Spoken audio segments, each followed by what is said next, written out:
March the 24th at 5 o'clock. Do we have an invocation or would you stand for the pledge? No invocation? Moment of silence or either? Yes, Moment of silence? be fine. Okay, we'll have a moment of silence followed by the pledge.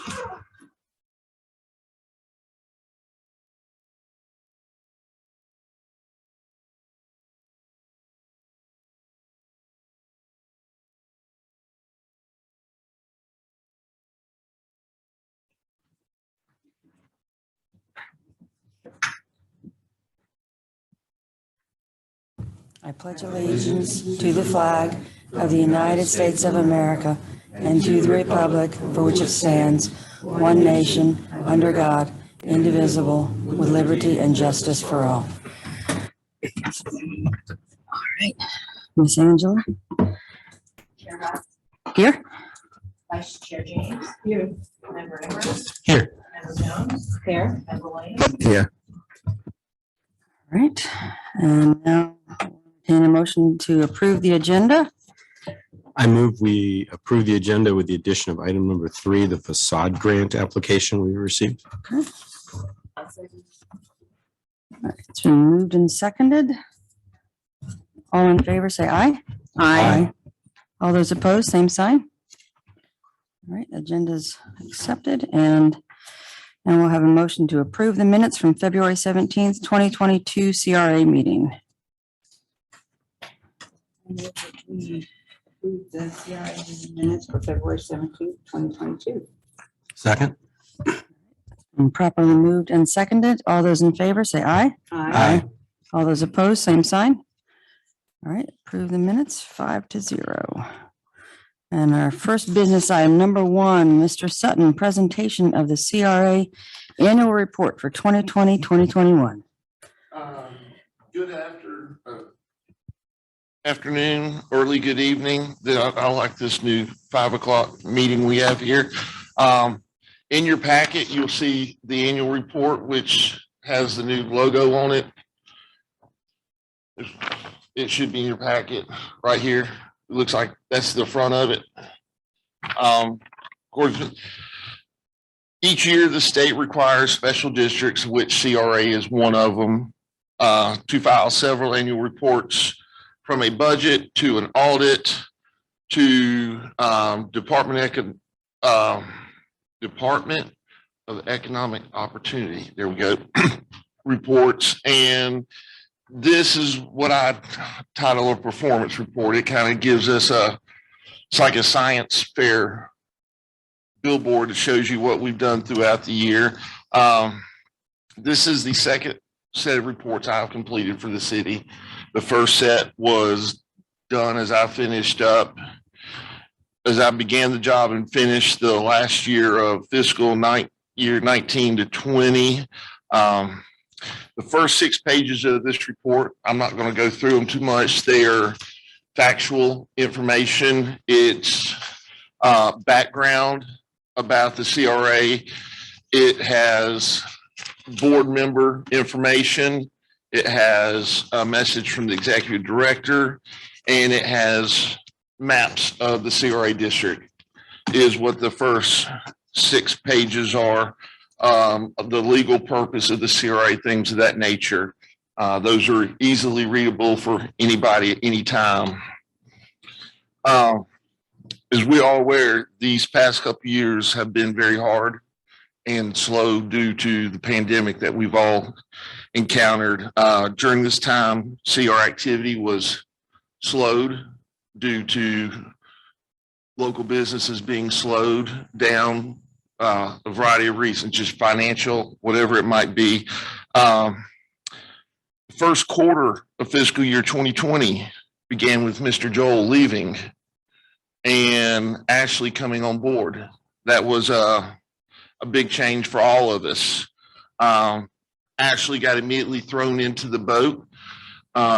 When December, she'd been here roughly a month. Her first day was November 30th, and I believe December 8th. Myself, Chair Ambrose at the time, and Ashley went before the county commission. At that time, we presented our revamped plan to the Board of County Commissioners. They liked what we had to say, and at that time, they more or less took us off probation. We had been on probation for some issues in the past, and they had one requirement for us, and that was to come back the following year, which was 2021, and present a plan to them of how we were going to move forward for the next 10 years. Page 7 of this report begins with the Facade grant program that we are covering.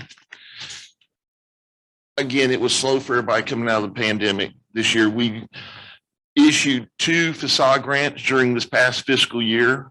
One of them was to Clubhouse Athletics right across the street for new paint and awning repair. And the second one was to Kelly Barber. It was approved during the last fiscal year, but it was not completed till this fiscal year. He did come back and submit, as the board requested, individual applications for that. But for this report, I summed it up as Two Finger Properties, which is a Kelly Barber property for his ownings there.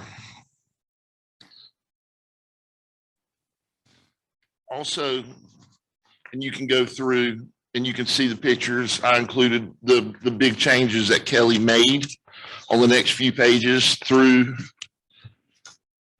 the report. As I mentioned earlier, the approval and completion of the strategic plan was probably the greatest accomplishment we had this past fiscal year. The strategic plan is highlighted in the annual report with the different themes that were mentioned throughout. I just highlighted and took those from the strategic plan to put them in our report. The board last year approved this strategic plan wholeheartedly. We then took it to the Board of County Commissioners. This was the last thing they requested from us. When this plan was presented to them, they wholeheartedly approved it also. At that time, last September, we fulfilled all obligations Alachua County requested of us. And so we are now free within statutory requirements to do as we need to do as a CRA. We don't have any financial obligations to the county anymore, any repayment of funds to the CRA from the city. All that's been completed. Next thing that we did, and I want to recognize someone, Kevin Mangum was a big help on the next couple of projects we completed. We did a billboard through grant funding with the Alachua County Tourism Development Council.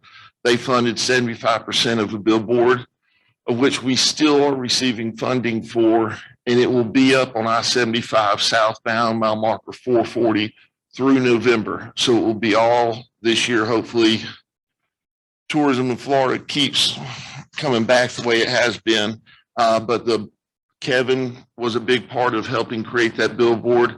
Kevin also did a tremendous job in creating our website. I had this crazy idea. We need a tourism marketing website to promote High Springs. Kevin was able to find a website address, URL, whatever it's called, visit highspringsfl.com. It was available, so we took it. We have it for a period of 5 years right now till we have to renew and pay the cost again. I believe it was $84. We paid $84 for 5 years worth of website access for the city. Again, I'm not sure if any of y'all have seen it. It's a tremendous looking website. We're still working on it, tweaking things around, but shopping, dining, things to see, what to do, upcoming events, things of that nature, visit highspringsfl.com. Right there in the packet, there is a picture of the billboard. The new billboard does have the website on it.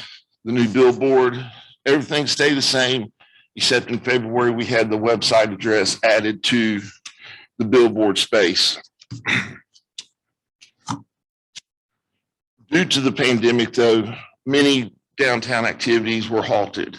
Of course, in 2020, we know the previous fiscal year, Pioneers Days, was canceled. It did come back this past fiscal year, but in 2020, the year 2020 and the new fiscal year, we did help sponsor the Kiwanis pumpkin carving contest. That helped brings people downtown. It was held outside during Halloween that time. We all know it eased off a bit with the social distancing. You know, we saw the social distance, but we were able to be out and about a bit more than before that. So we didn't do much as far as participating activities, but we did do that. We were out there with the Kiwanis promoting downtown at that time. The report, we then sum it up, going back and looking forward, going back to the strategic plan and looking forward to the many projects we have based on the strategic plan.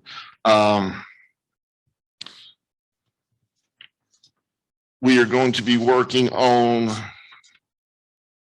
the sidewalks. The sidewalks and curbing were supposed to have been in yesterday, but it precipitated, so it got pushed to next week. If you've driven by my office, you will see the framing is up for the sidewalks, but Tuesday, new sidewalks will be going in and curbing will be going in downtown around the beds that were approved at the previous meeting. Landscaping project will be beginning in May. We'll be starting in front of the CRA office and moving to the beds downtown. We have lighting projects that we've taken a step back, but we're now moving forward with. And we also have stormwater and parking plans that are in the design phase right now that we're hoping to move forward. And the other big one is EV parking spaces. We're hoping to move forward with that. And here in the next few minutes, we'll be discussing that. Also, and I think I gave out all my, nope, here's my copy. I also have a little supplemental report. There's one up on each of up on the dais. It is a spreadsheet turned into PDF copy. This just kind of gives an economic financial breakdown of what we did. Again, it wasn't much due to what we all went through this past year. I can give you some numbers real quick. Under economic development, the bar graph, we spent $60,000 on the creation of the strategic plan with GAI Consulting.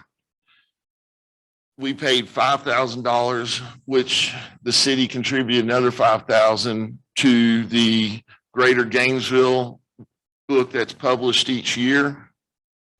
That goes in hotel rooms and is available digitally. We spent $4,700 on billboard advertising that was reimbursed through the grant. Again, the tourism website was $84. In community policing, we spent $6,200. That is the amount that the CRA pays the police department during the holiday season to have increased patrol downtown for people. That's what that falls under. Community engagement, we put the pumpkin carving contest and also the logo and branding that we're now using on the billboards, on the website, things of that nature to get people's attention. And the $45,000 was the grant that we received for the stormwater and parking study plan. So that's where this breaks down. That's just gives you a little fancy look at the things that we've done for this past year right there. Are there any questions? Again, I see this fiscal year that we're in now, again, moving forward with a lot more. Bruce has been a big help through his contacts, resources, and things. And he and I will be sharing along the way more projects as we go. But if there's not any more questions, then that's pretty much it for our annual report. Now that it's been presented, Kevin can put it on the city's website on Monday.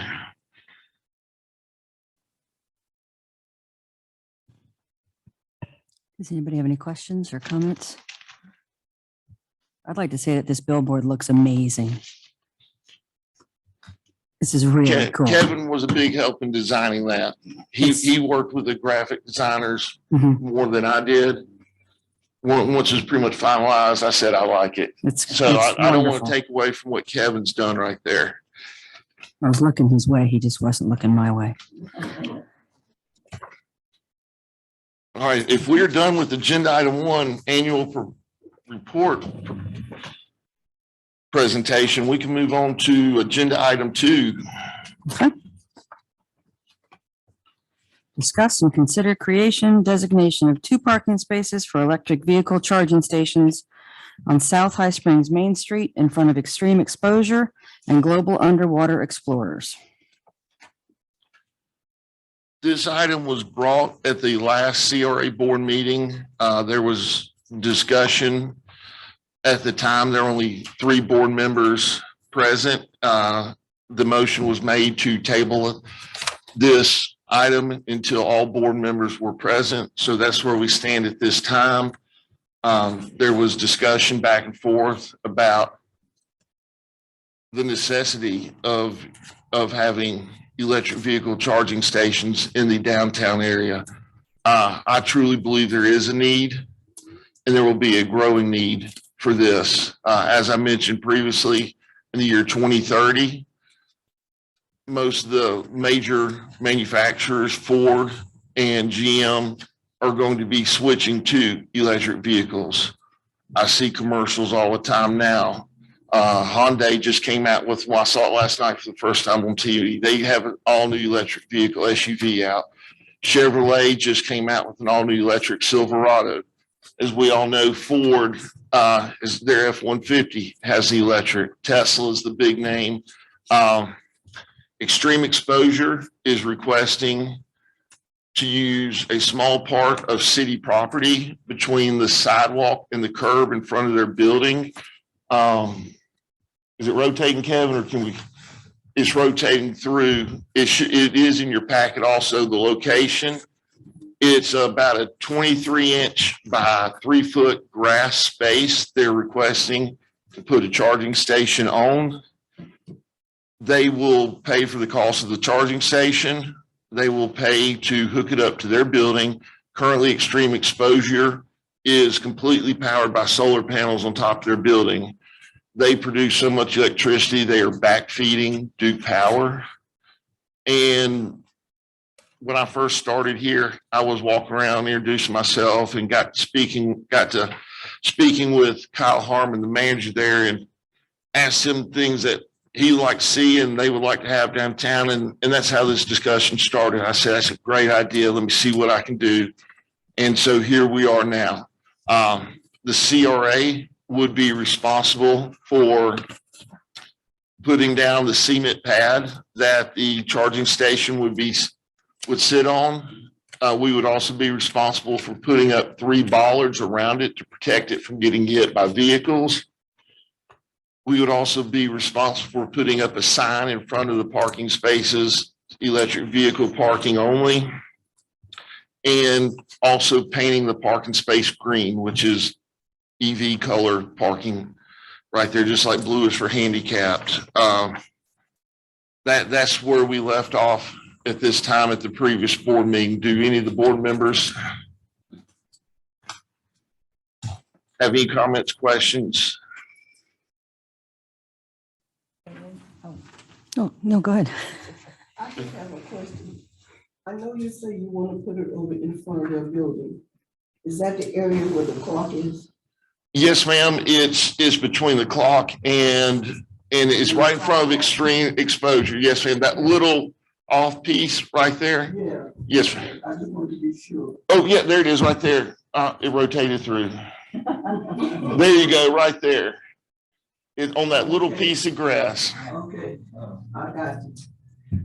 As you can see, that one that just before he rotated off, the closest electric vehicle parking space or charging station this time is at the Hampton Inn in Alachua.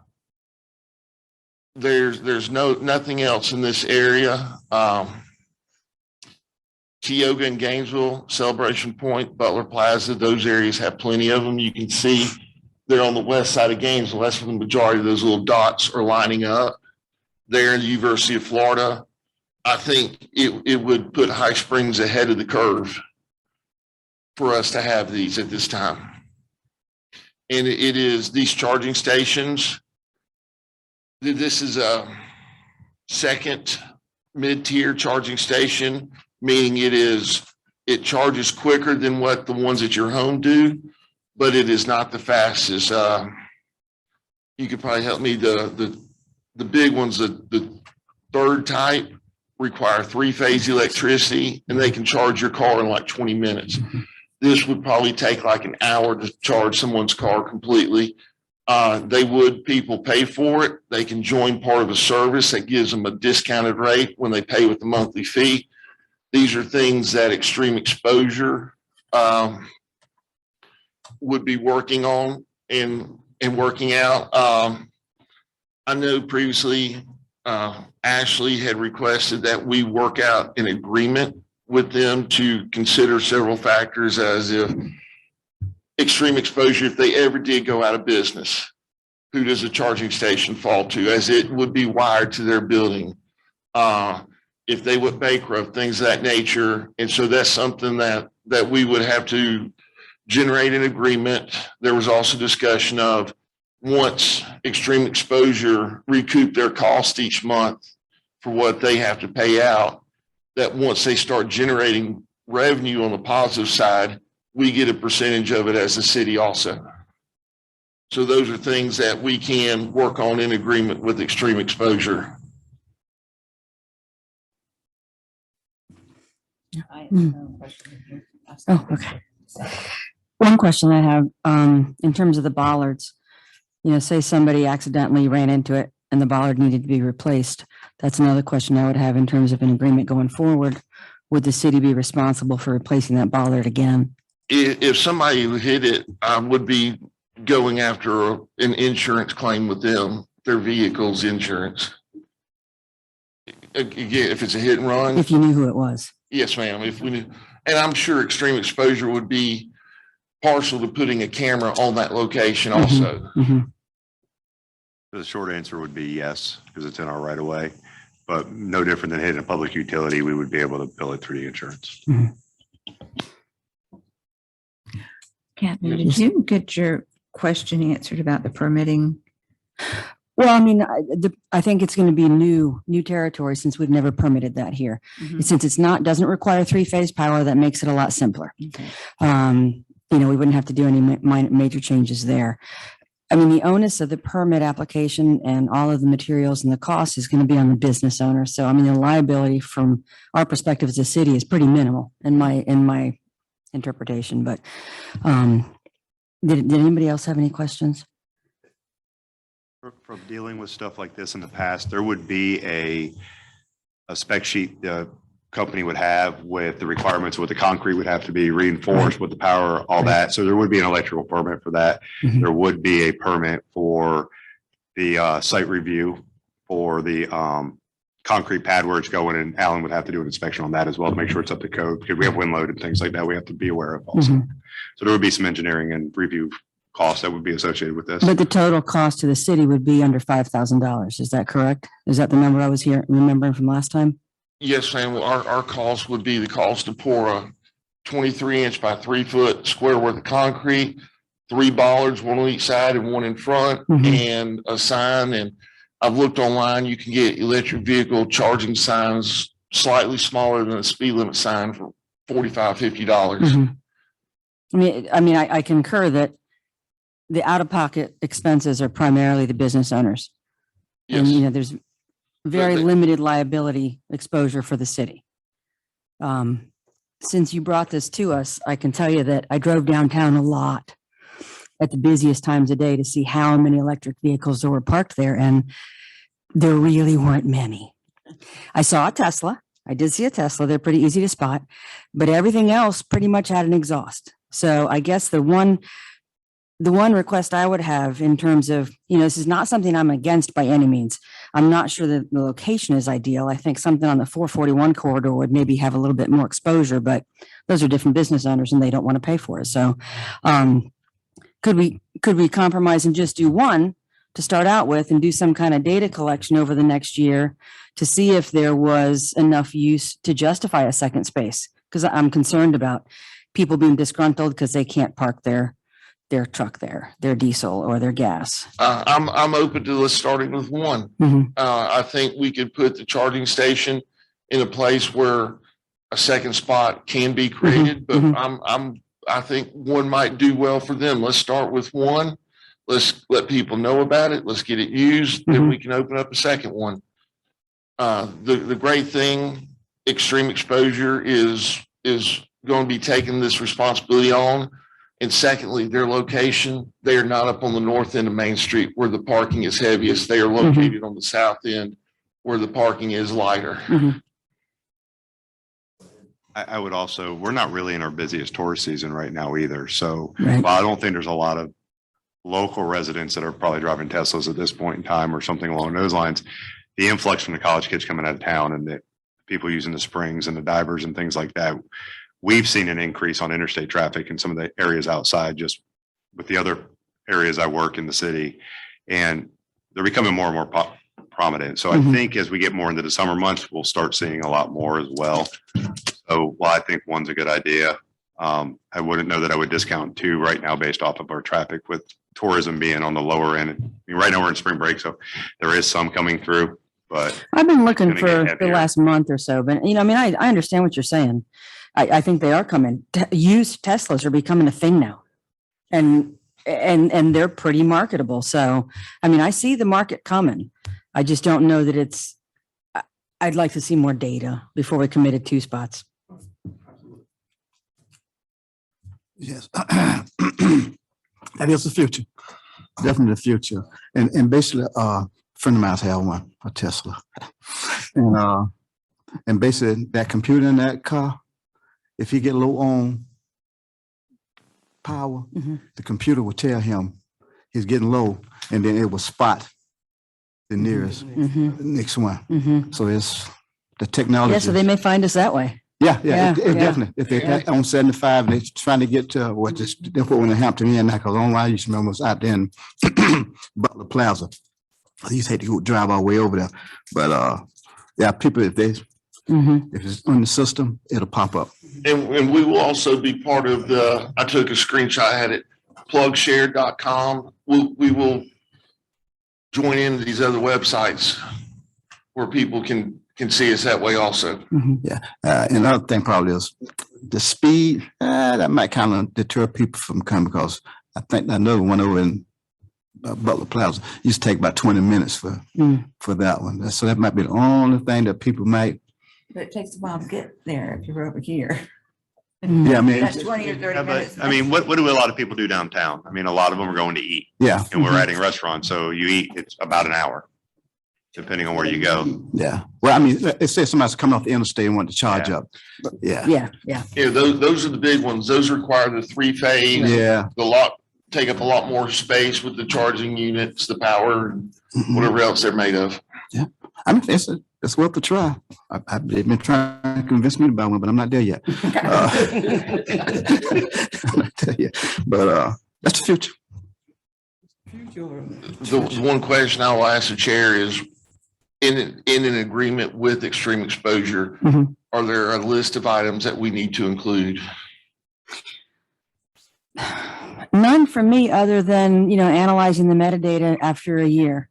Let's look at a calendar year and see how much it's being used. And if it's being used pretty regularly, I think a second one would make sense. Other than that, I mean, in terms of protecting the city, I would That's why I was way prefer while we have Andrea's Andrea here, input to mine. I want to make sure that any, outside of the legal protections that we need as the city, I don't know if this would be considered a lease, as we're not charging them for the space, they're just getting to use it. I'm not sure what this would be called, and if there's anything else that y'all would like to include in it, or if Bruce sees needs to be in it. It likely would still be drafted as a lease agreement. I'll look and see what other municipalities are doing and if they're structuring it different, but just with a nominal rent. And then that way we have the reverter clauses, like you said, if the company goes out of business or something like that, that can revert back to us. And then we'll have the indemnification language and the the insurance requirements, but anything above and beyond that, that the commission would like to include, we can include that as well.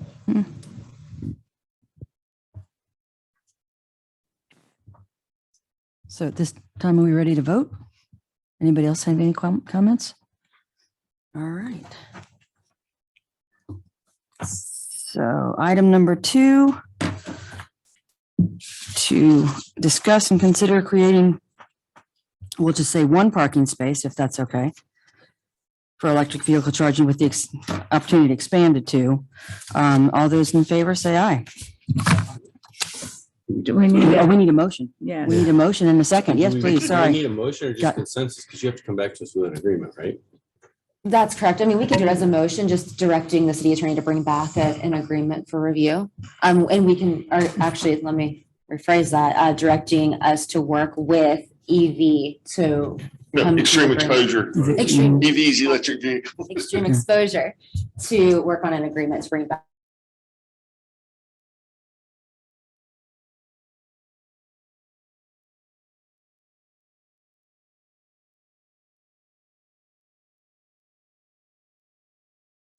Go ahead and do a motion for that. Okay, Okay, I'll make a motion that we move forward by working on an agreement with what is extreme Extreme. exposure for 1 place for EV recharging station. With the opportunity to go back if we need to for an additional station. Second. all right. It's been properly moved and seconded. All those in favor, say aye. Aye. Those opposed, same sign. All right. Now, item number 3. Item number 3, Discuss, consider and act on a facade grant for the Gavitt Building. yes, thank you for allowing this item to be added at such the late hour. Through my double duties this week and the previous couple weeks working downstairs, this application was not seen until the last moment, so it did not get put on the agenda as it should. Rebecca Gavitt and her husband Glenn are requesting the maximum $5,000 amount for facade grant.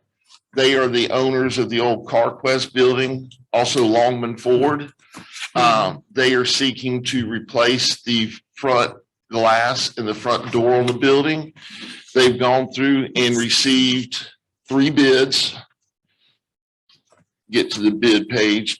The bids were $24,775, $24,998, and the least expensive bid was $17,910.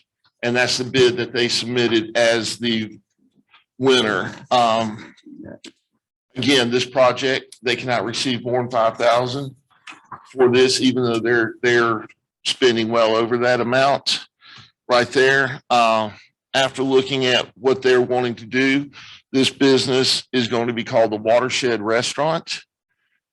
It is going to be an Applebee's, for lack of a better name, type restaurant. They're going to have burgers, loaded tater skins, wings, things of that type nature. It's going to be a place where you can walk in from the Springs in shorts and a t-shirt and eat. It's going to be a place where you can go watch football games. They're going to have TVs throughout the place. They also have a pool table in the back. They're going to have indoor and outdoor seating. It's also going to really help anchor the south end of Main Street. There'll be a lot of people driving electric vehicles going there. So now we've got a charging station for them. So staff recommends approval of this facade grant. They are one of the people that this will be the second business they're opening in High Springs. So they are investing in our community. And funding is available for this facade grant also.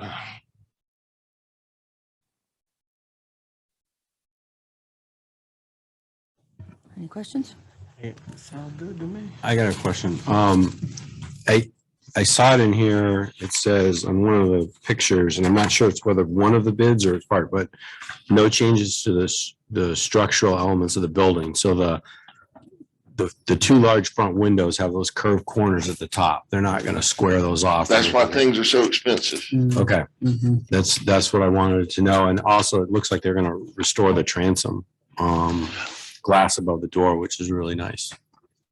I don't think, I will ask them again to clarify if they're going to do that. I do know they are replacing the front door. It's this one that I pushed when I was a kid going into the auto parts store. So and again, I think it was in one of the bids. And I think it's the one they're recommending to go with. So, but even still, I think it's nice that that'll get uncovered. If it is. That's my only question. Any other questions? I guess I'll entertain a motion. I move we approve the facade grant for the maximum of $5,000. It's been properly moved and seconded. All those in favor, say aye. Aye. Those opposed, same sign. Carries 5-0. All right, moving on. Would you like to go first? Would you like me to go? Chair report is listed first. Chair report is pretty quick and easy. I appreciate you being willing to work with me on the one spot. And I look forward to seeing what it brings downtown. I think it will do well. Wait till these lifted electric trucks start coming through town.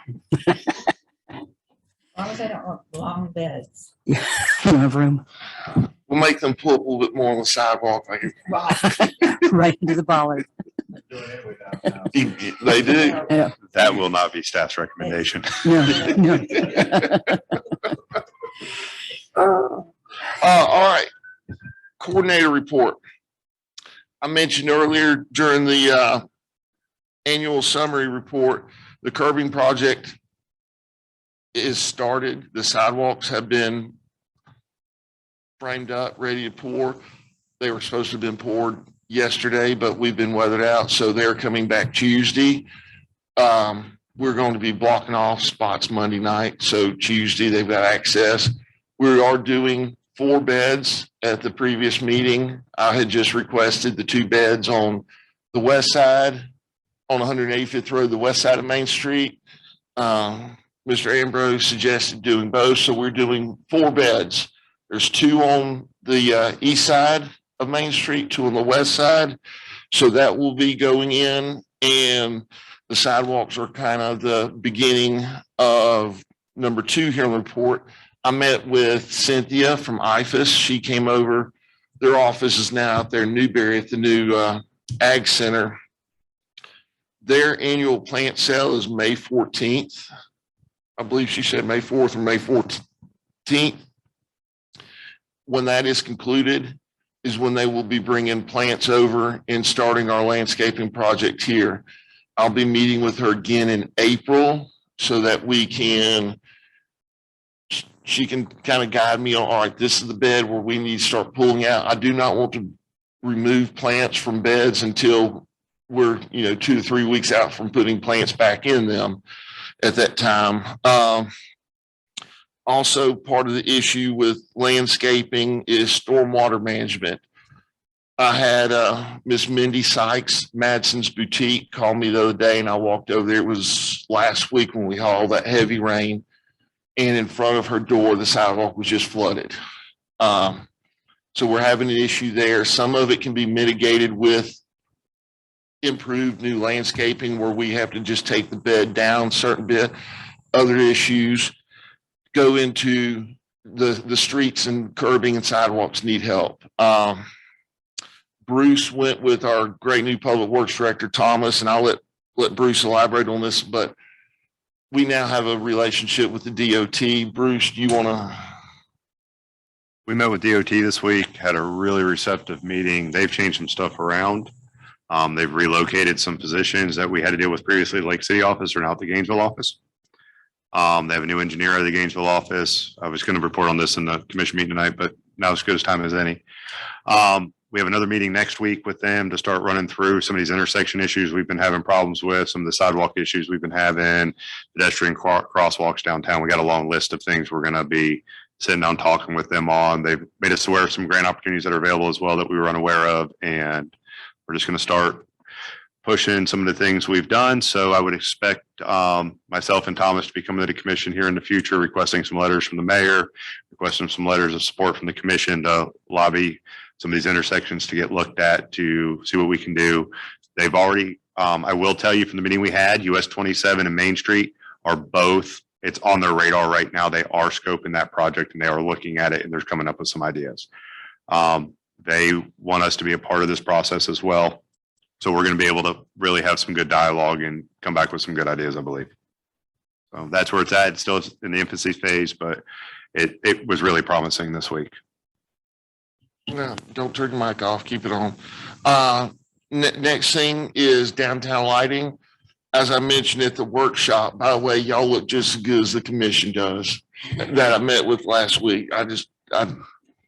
It's hard for me to know which one's better, the board or the commission, but downtown lighting, Bruce and I were meeting Wednesday with a lighting designer coming back from Tampa.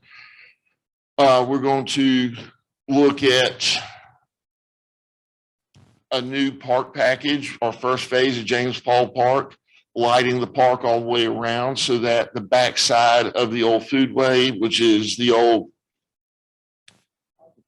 thank you, yes, it's foodway to me, but the hospice will be lit up so that people can walk completely around the park.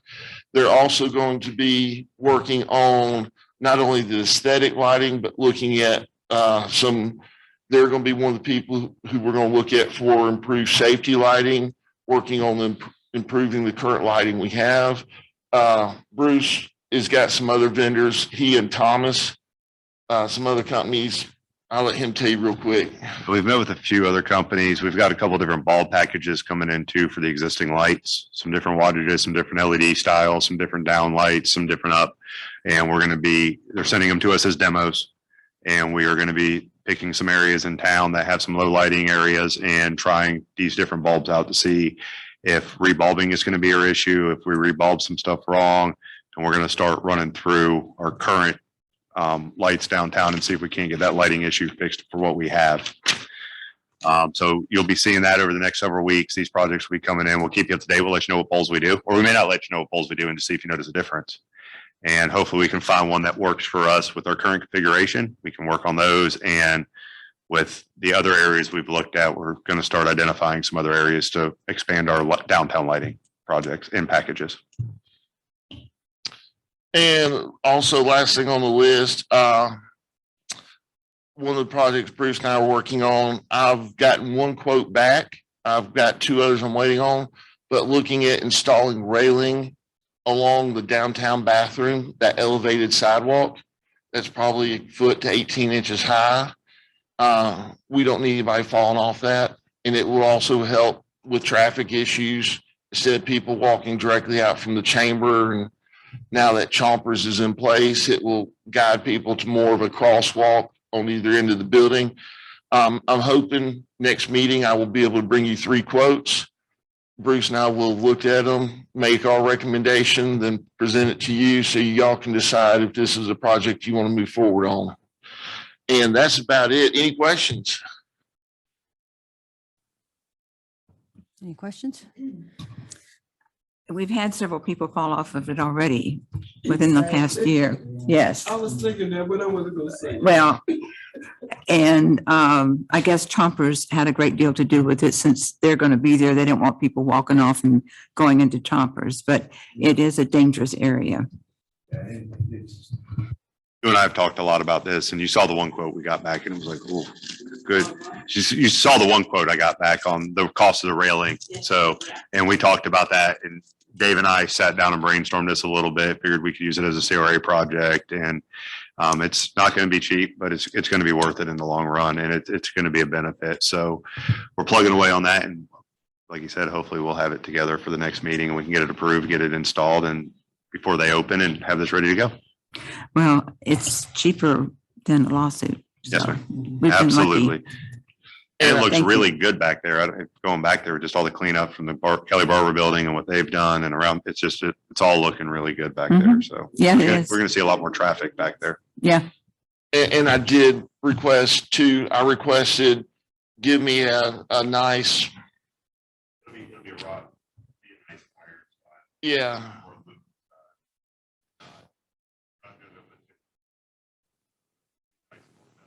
Ornamental, that's what I'm looking for, ornamental.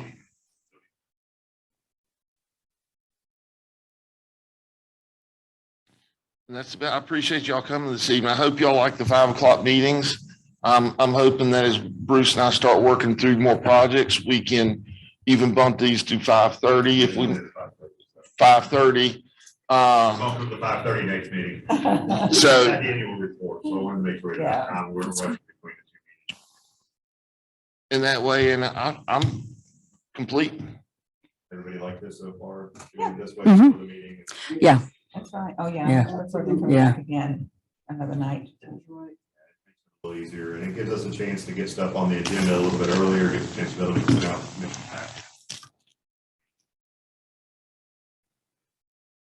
Hopefully we'll get to a point where we just have one thing on here, all up with some stuff.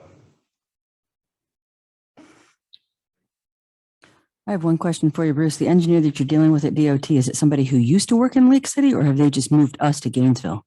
We got a new person. Really? So we have a new person. The guy's name's Jesse Sutton.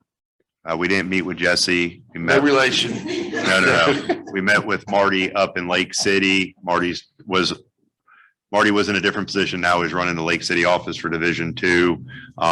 They've broke some stuff up in Division 2, one of which being Alachua and Bradford County with a lot of the projects they have going on. So apparently this position's been here for a little bit, but Jesse's fairly new to it. So that's who we're meeting with next week. Marty handles some of the scope grants and some of the other things we'll be working with as well.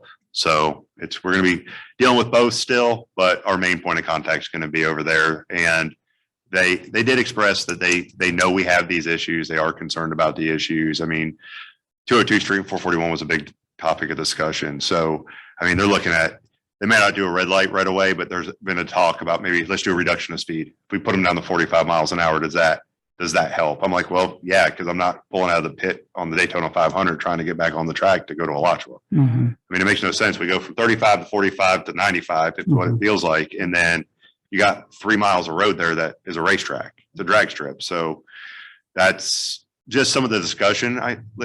They told us point blank, listen, we're not going to tell you yes on everything, but you know, we'll at least listen and we'll try to work through things together. And as long as we're all reasonable, we should be able to accomplish some good things. At least. Okay. Wow. It's not really, it wasn't.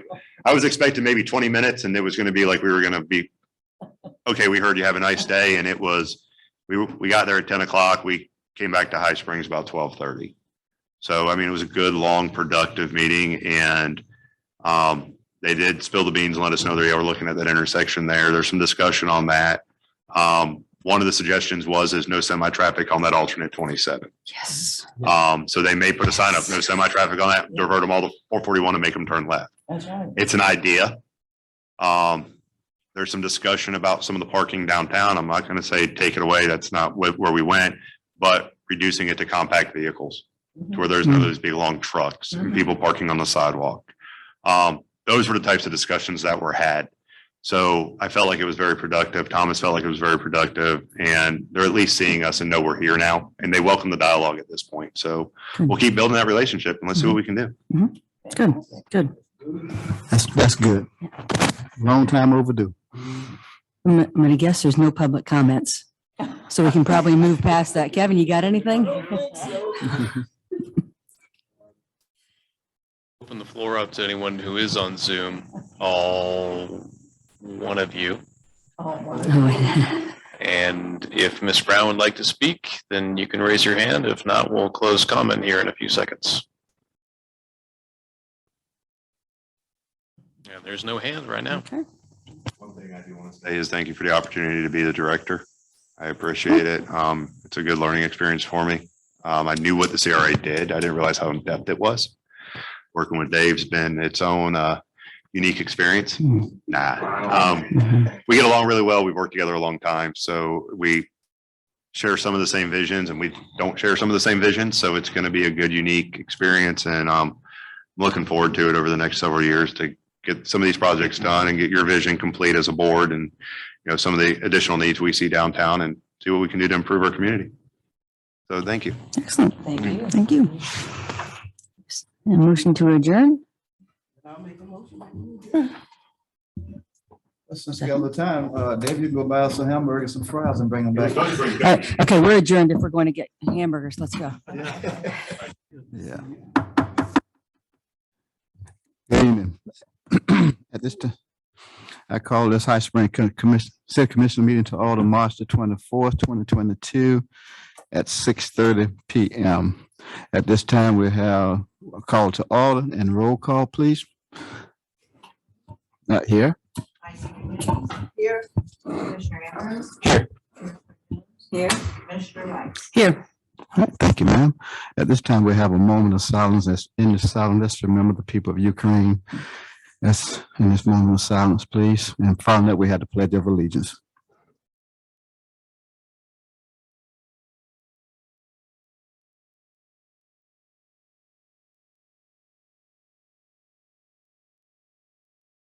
Man, thank you. At this time, stand for the Pledge of Allegiance, please.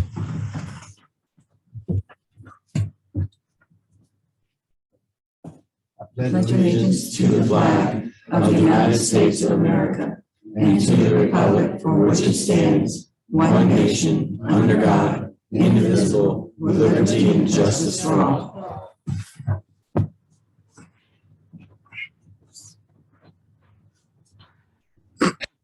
At this time, I entertain a motion for the approval of the agenda. We'd like to, on new business, we need to add 2 items. Discuss and consider act of the purchase of the replacement elevators for the city hall. That's number 5.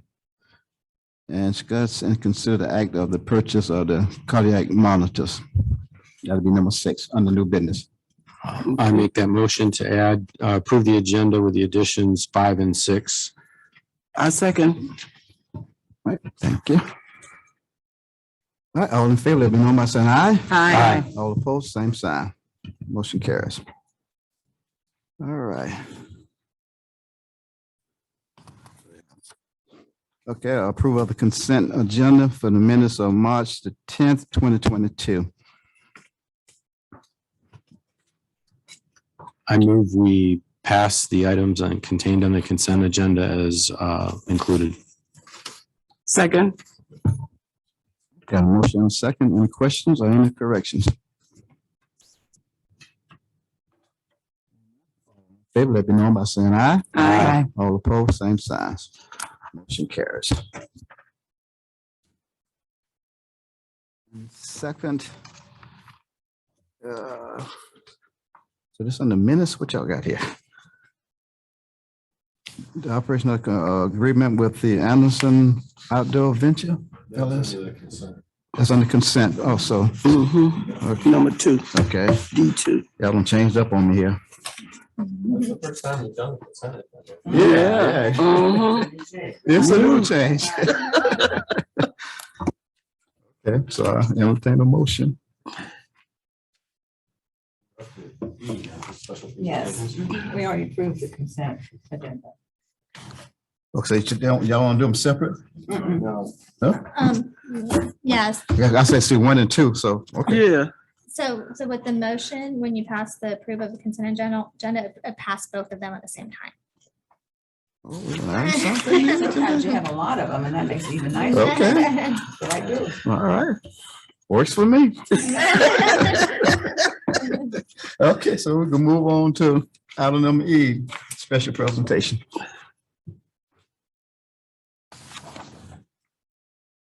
I don't think we have any. We'll have it. We don't have any? Y'all teach Oh, me we tonight. moving right along here. We moving right along. Oh. Don't worry about it. All right, number F, unfinished business. Discuss and consider direction for AMI. We have not approved. We have not approved yet. So a couple commission meeting back, we accepted the RFQs for the AMI project for water meter replacements, and we have spoke with both companies. Staff feels that the recommendation is going to be to move forward with Suez, who submitted. As well, with that, we are recommending that you will direct staff that we can go ahead and negotiate price and contract agreements with Suez to bring back at a future meeting with the cost of the project so we can start moving forward. Give you a few ideas of why we went with Suez. One was the asset management portion of the program was the big key. Last meeting, Commissioner Ambrose asked why somebody else went with Core and Main or why they were using that project. We did our methodology on our AMI project a little different than some of the other communities. We looked at what the companies could provide, who was able to provide asset management. That was a big thing. This is a huge task to be undertaken. And we're looking at replacing 2,800 meters at one time. Suez has their own people, their own employees that will come out and do this, where another company would have to contract with somebody else. They would come in and do the work, and then they would give us the system and leave. There would be no management of the system afterwards. Suez will continue to manage the system after they install it for us as well. We weren't real meter specific when we looked at this. We really didn't have any idea what meter we were going to go with. We had some general thoughts. Currently, our system comprises of 3 meters. We have Neptune meters. We have RG3s, or also known as a Tesla meter, and we have a Badger meter. After running through and receiving samples and looking at a few meters, staff has decided that we're more than likely going to move forward with the Neptune meter. The Neptune meter we are considering is the T10 Neptune meter, which is similar to one of the meters we have now that we're using under AMR, but it's just some different technology. And then they have a new meter that's come out within the last year that was similar to the other company's meter that you saw last time, which is called the Mach 10. And we will do a small test group within house is the thought process of ordering 200 to 300 of those and putting them into a couple subdivisions so we can do our own control group and see how the meters work and read. And if that's the direction, we'll start moving forward to that new technology. Basically what I need tonight is permission from the commission to say, yes, move forward with negotiations with Suez so we can start putting a contract together, start looking at pricing, and then I can come back with the total cost of the project and how we propose to pay for it. And that you're willing to accept Suez as that contractor. Okay. Thank you. Any questions? Mayor, Yes, ma'am. I don't have any questions. I'm ready to consent. So am I? What else? Yeah, Good. all right. I So was that hoping need it was consensus to Suez. say, we don't need no motion. Just Just move forward. move forward. All right. All right. Says, requests and comments for issues not on the agenda. Anyone like to speak at this time on the item not on the agenda? Nobody? All right. And moving down to new business. Wait, you have any? Yes.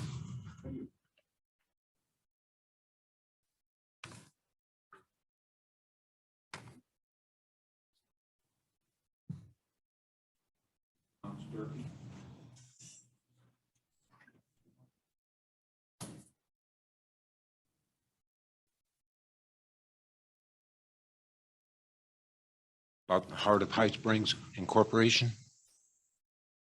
A friend and I went to the second Wall Dog meeting at the library in 2019. Core group members of the Heart of High Springs, Inc. were present supporting the Wall Dogs. They were talking about gathering of donations, talking about painting murals on the walls of High Springs. I remember rising up, as I said, "Why do you want to deface the walls of High Springs?" One of the members turned to me and said, "It's for the money, John." I said, "For the money? Deface the walls of High Springs for the money?" Again, the person turned to me and said, "It's for the money, John." Not one word was mentioned to fix these town streets of its potholes, nor the rotten wood trim on the old school building. Not one word of restoring and beautifying High Springs or helping the children. After all that I remembered was said of that early evening meeting in 2019, it's in it for the money, John.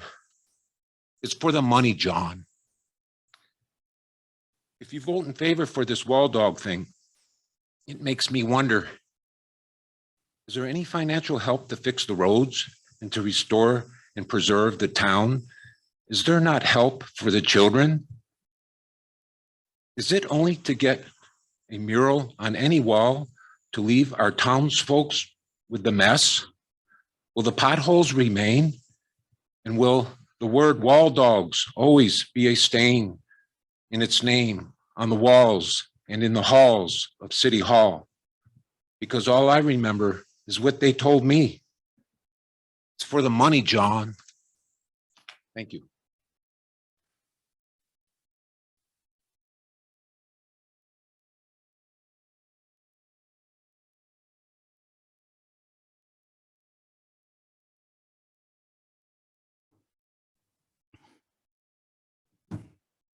All right, seeing no one rising, we're moving on to. Have you got somebody on Zoom? Mr. Mayor, yes, we do. We have one hand on Zoom. Joanne T., you have 5 minutes and your time starts now. Please state your full name for the record. That was a mistake. I didn't mean to raise my hand. There's no one else on Zoom at this time. Sir. All right. So now we're moving on to H, new business. Item number 1, discuss and consider the act of requesting the High Spring Chamber of Commerce to waive fees. My name is Sandra Webb, and I'm the Vice President of the Chamber. And here tonight to request the fees to be whatever, for Waived. waived, Yeah. yes, for using the Civic Center for the rest of the year. Like typically they use it on For our- Tuesdays once Our a mixer month. meetings, the second Tuesday of every month. And we've been, I've been on the chamber for a long time and I've always used it. So this is new to me coming up requesting for it. But I understand what's, of everything. So just, requesting to have the fees waived for us. Be able to use the Civic Center. So our policy allows for the city to waive staff to waive 50% of fees for nonprofits. And so as requested, we will waive 50%, but this is a request for 100% waiver. So that's why it's being brought to you tonight. Ms. Decker, did you have a comment? The thing for me, it was just $900 a year. And I could tell you a sad story about our finances down here. Most of y'all know that, but we cannot squeeze that in. And she said everything else, but that was my concern. Because we do events, but we spend our money bringing in entertainment and we have enhanced our events and we do it for the community. And we just can't do it. We don't have the money.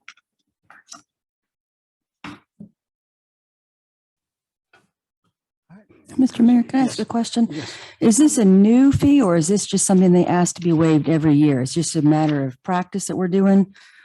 So historically, the chamber has had their fees waived Okay. since before I ever started working here. And, we have a lot of nonprofits in the city and it's an effort to treat all nonprofits the same.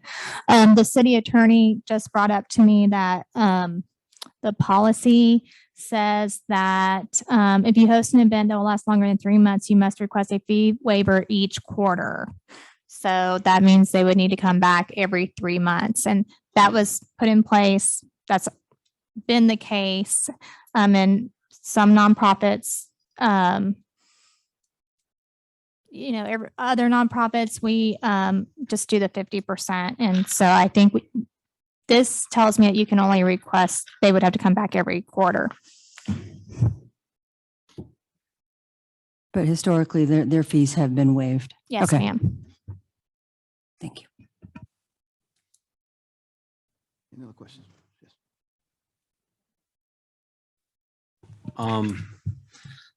I appreciate all the things the chamber does. When we look at policy, if now because they're a nonprofit and they can't afford it, that becomes the basis for waiving the fee, then what's the point of having a policy that nonprofits, pay 50%, because there's still a real cost to citizens. And so I looked, the only other chamber close by that I know, I checked with the Alachua Chamber, and when they use the Women's Club for their monthly meeting, they pay $100 as a token fee for that. And I also know that currently the office fee to use the city building is $10 for the year that you're charged for that space. So, I mean, I'm torn. I mean, I'll go with the will of the commission, but I just think that, we can't afford it, especially from the chamber is question. I mean, booth space for Pioneer Days is charged for, and garage sales are charged for. And I know you're spending that money, back into the community, but there's a community cost for the utilities and the maintenance and the wear and tear on the building. So when people go, well, why don't you keep that up, or why don't you fix that? And, we're losing token revenue. I'm torn. So. Yes. The Chambers has never been charged for the use of these rooms. It just came up recently amongst some other issues that came up in this town. And all of a sudden, the museum, I believe, and the chamber received invoices for it. I think it's tied to something else, and I don't approve of that. I don't know why we have to change our way of doing things. The chamber does not make a lot of money. I don't imagine that they would be able to afford to continue to have their meetings there. And you mentioned Pioneer Day. That benefits greatly the city. I mean, that's not a chamber thing at all. It's the city that benefits from that. We get people from all over. It's huge. So I disagree with Commissioner Ambrose and believe that we should continue to not charge the chamber for the Civic Center. Can I say something?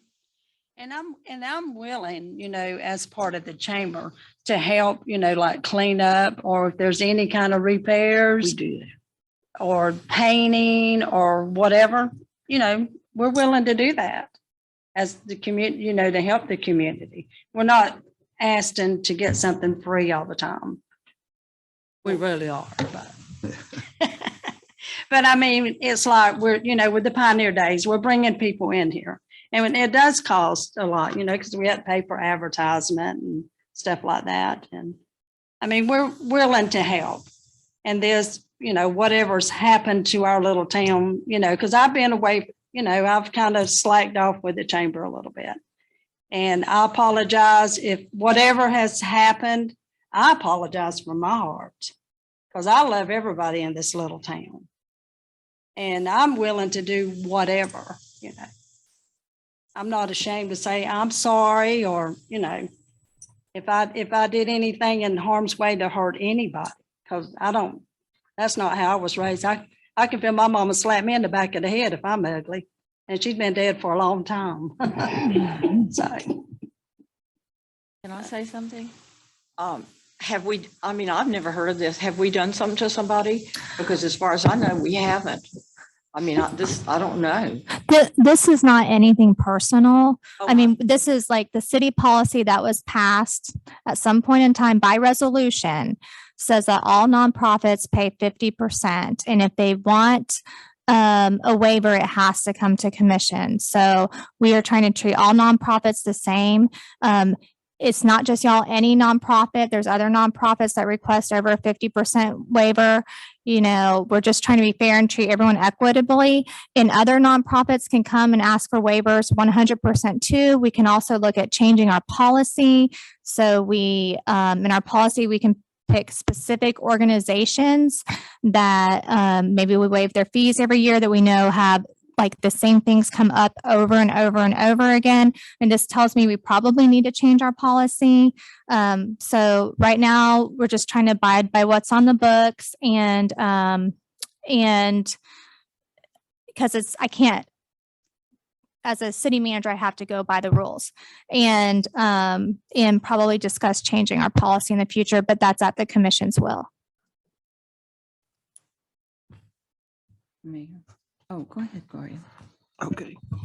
What I wanted to say is, it has been past practice that the chamber mix a meeting on a monthly basis, the fees have been waived.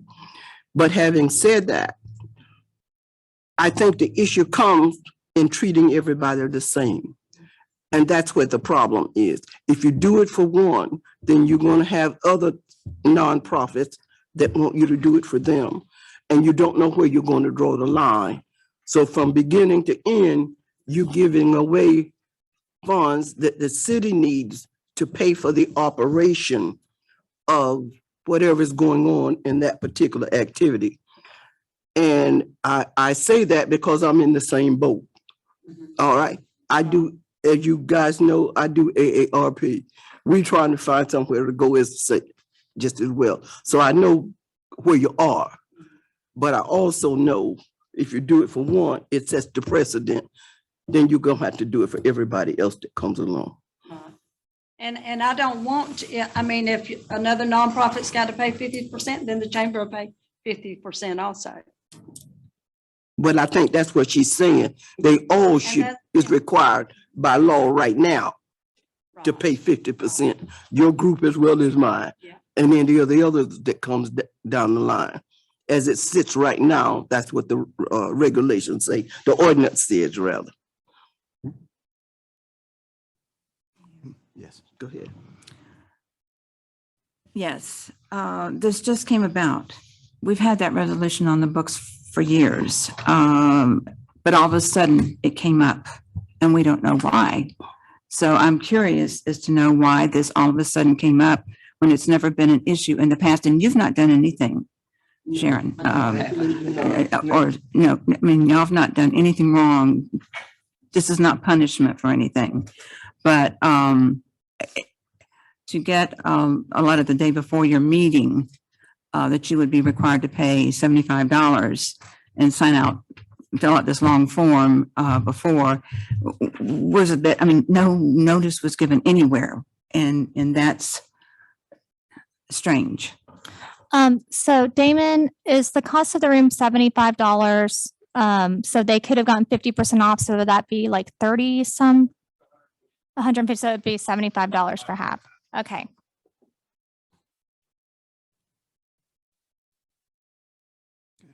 Anyone else? Mr. Mayor, may I? Yes. I think just in terms of fitting the Chamber of Commerce in the context of all nonprofits, the Chamber of Commerce is uniquely different in that everything they do is for the benefit of the city.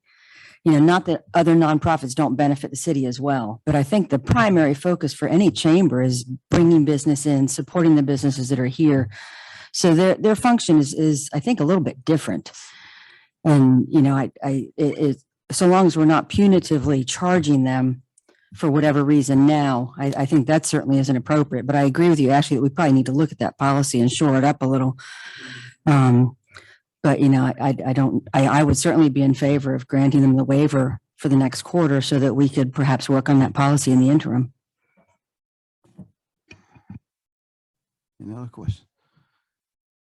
Yes. Only thing I'm saying is if we're going to do it for one, we have to do it for all.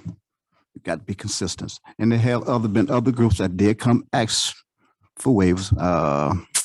Mr. Barber, I can't remember his group, and he used to go out there for the music night they used to have. I think we kind of gave it the way to fees for them. And there's been other nonprofit groups that had events, but it wasn't a monthly thing, but we had wait free. My biggest concern is if we do it for one, we have to do it for all. We got to be consistent. That's just with everyone. There's no little profit, nonprofit, a big little profit. All of them are nonprofits and nonprofits. And then that's why I say nonprofit. They're not in business for profit and their funds are limited. So that's my only concern. If we do it for one, we got to do it for all. If they come in and say, we want the building for free, got to be consistent. Well, Mayor, can I ask you something? Yes. We do ours every month, but do the other nonprofits do theirs every month as well? That's why I said there's some groups that don't, they might have just one event. Oh, okay. But staff has had requests for recently from a group in particular that has a meeting every month. And I did tell them they need to, and they can 50% or they have to come to the commission for a waiver. Okay.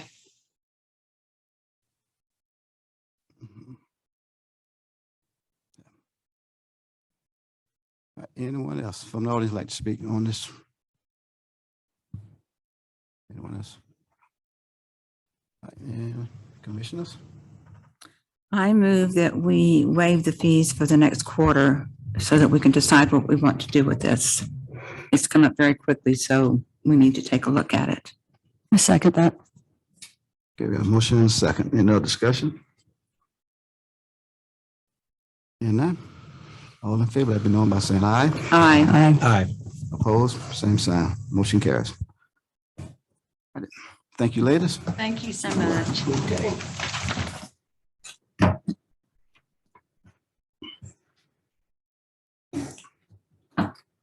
Okay, item number 2.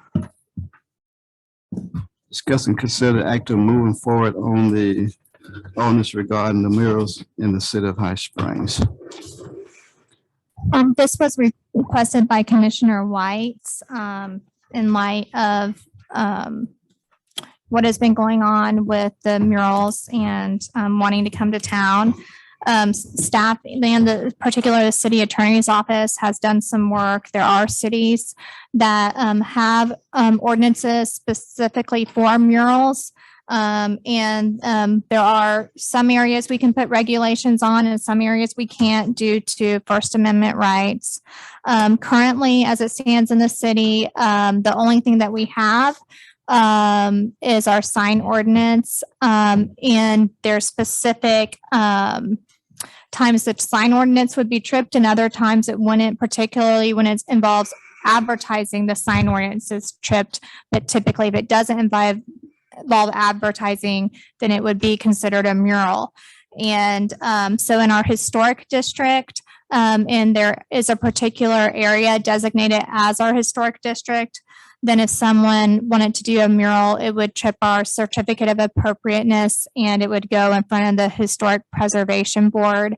Their regulations are pretty, they're not specific all the time. They're pretty general. So as long as it's in character with the area, you know, the colors and all of that, then typically staff would have to recommend approval. For the rest of the city, you know, we don't have any regulations at all. So people could put what they want on their property, as long as it doesn't incite violence or anything of that nature. So I'll let Commissioner Whites take it from here. Thank you so much. I appreciate it, Ashley. Conversation about the murals has been going on pretty actively for the past few months in the public. And I've taken a lot of calls, a lot of emails, and I've tried very much in earnest to listen to both sides. I attended the event that the Heart of High Springs had here in the chambers, and as well as the 2 events they had in the library. And the overwhelming side in opposition far outweighs, for me, the side that's in support of it. And none of that has anything to do with anybody personally by any means. The wall dog that was here in town was absolutely lovely, and his daughter gives me hope in the future. She was just a delightful creature, and I don't think they mean any ill will by any means. But I think that we need to get past this and get something more solid in place for the city so that we do have an ordinance that directs what we can and cannot do. You know, that we stick with historical colors. And I'm hoping that the folks involved with the Heart of High Springs will, and this is a difficult ask because we're all human, but can maybe set their ego aside to listen to what the people in the town are saying, because the people in the town are overwhelmingly against a Wall Dogs Festival. They're not necessarily against a mural or 2. A lot of people have said, we're not against, the idea of a mural, but I don't think they want to have their town taken over by other folks. And, I wonder if, we couldn't come up with some kind of compromise idea where even if the Wall Dogs came into town, perhaps they could paint 4x8 sheets of plywood or something that could be a standalone that wouldn't be affixed to a building. And maybe we could put some kind of revolving display out in front of the schoolhouse or something so that they could come in and paint 12 and we could put a different one up every month or something. And then maybe one or two of those would gain some traction and people in town would like to see them hung on a building somewhere, but not painted directly on the building. Because that's something that folks seem to be very much in opposition of, is painting the buildings. But I think that the storyboards that they put together were beautiful. Very, very professional, really great stories. And it was fascinating to read them. And I'm hoping that maybe the Heart of High Springs might donate them to the city or to the museum so that they could be shown, because they were really, really lovely. But none of the storyboards that were presented translated to what they proposed would be painted on walls. And I know that they said they had identified up to 30 walls that were appropriate, but I never heard what 30 walls they were talking about. So there was no data yet to be gathered, nothing to be solidified. So I was hoping that if we came up with some kind of revolving mural presentation that wasn't on a building in the beginning, that maybe we could take that to a different step later on after people had some input. So I'm hoping that there's some compromise ground here and it's not an all or nothing kind of proposal from the Heart of High Springs. And one of the things that Commissioner Ambrose made a point about that I think is really important at the library was the misunderstanding that any city funds were going to be spent. There's no budgeted line item, and I think that's important for people to know that. But the amount of time that this one issue has taken of city staffs would be hard to calculate because it's been so much. And that's what we really need to, we got to get the city staff back to the business of, water, sewer, and roads. Those are the things that I think we need to focus on right now. And their time has been completely co-opted by this one small group of people. And I think if we, as an elected body within a constitutional republic, are doing our job, we've got to make sure we are representing the entire community, not just a special interest group, but we've got to listen to all of the people. That doesn't mean that I don't think we can compromise. I think we can. But I think the city maybe could look at, with Andrea, could look at a mural ordinance in tandem with the sign ordinance to make sure that they match up well, make sure that the language is consistent and that it's the same kind of message going forward. It's a good idea. Yes. I appreciate it. Thank you. Yes. I think it's really good that Commissioner White has brought this forward, because really what she's doing is talking about creating policy, and a policy to make decisions from that isn't specific to a group. I think government needs to be very careful when you start creating legislation or rules that are specifically designed to impede the efforts of citizens within the community.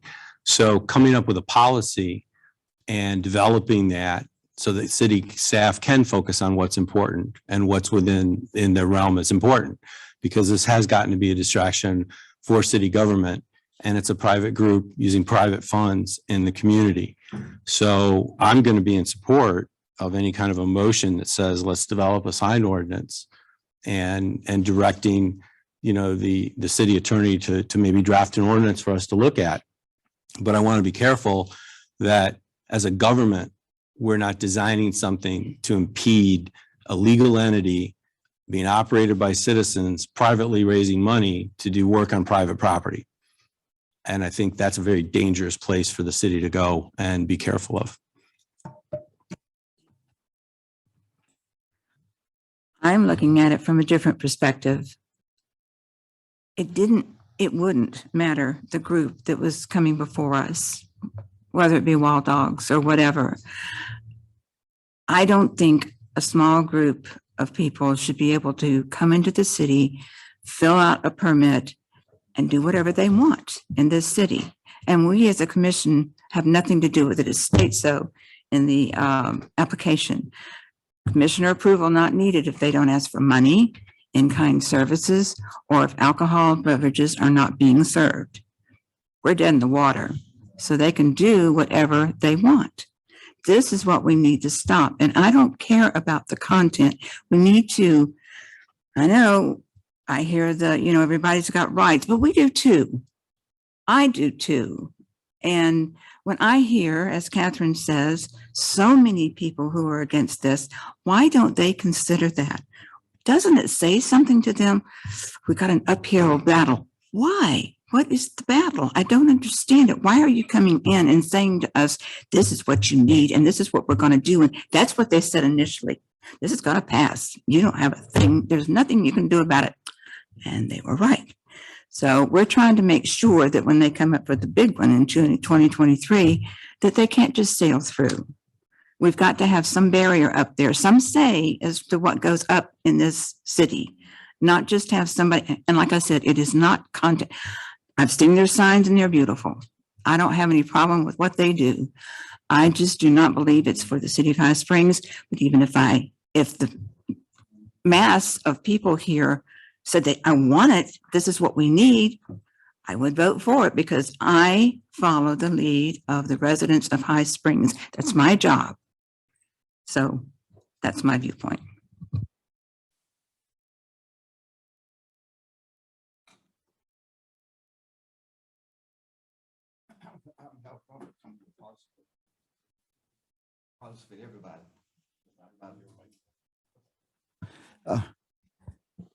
You're welcome. We're trying to create a ordinance for a policy, which you can and cannot do. Am I correct? This is not to for any particular group. It's for across the board. If Elijah and paint company come in, want to do mirrors, they follow the rules. It's across the board policy, which that's what we do as a city. We have policies and procedures. We have guidelines for people when they want to try to do something in the city of High Springs. This is how you have to do it.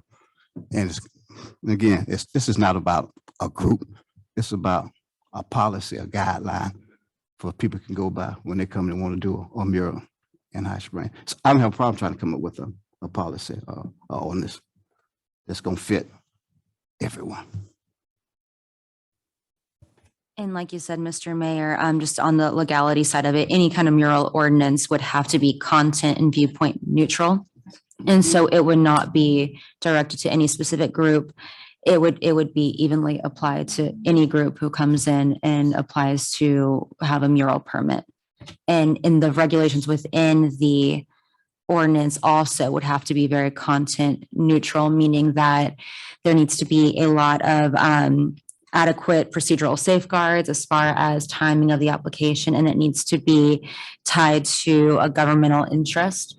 So all of the regulations we would need to express why that is important for the municipality to have those regulations in the ordinance.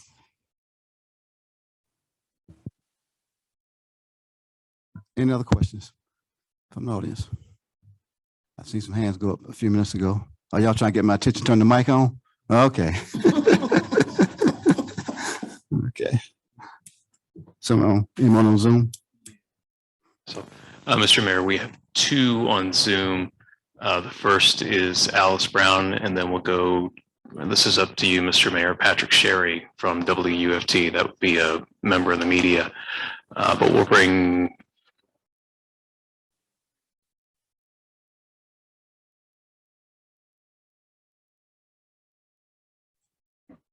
Good evening. Can you hear me? Hello? Can you hear me?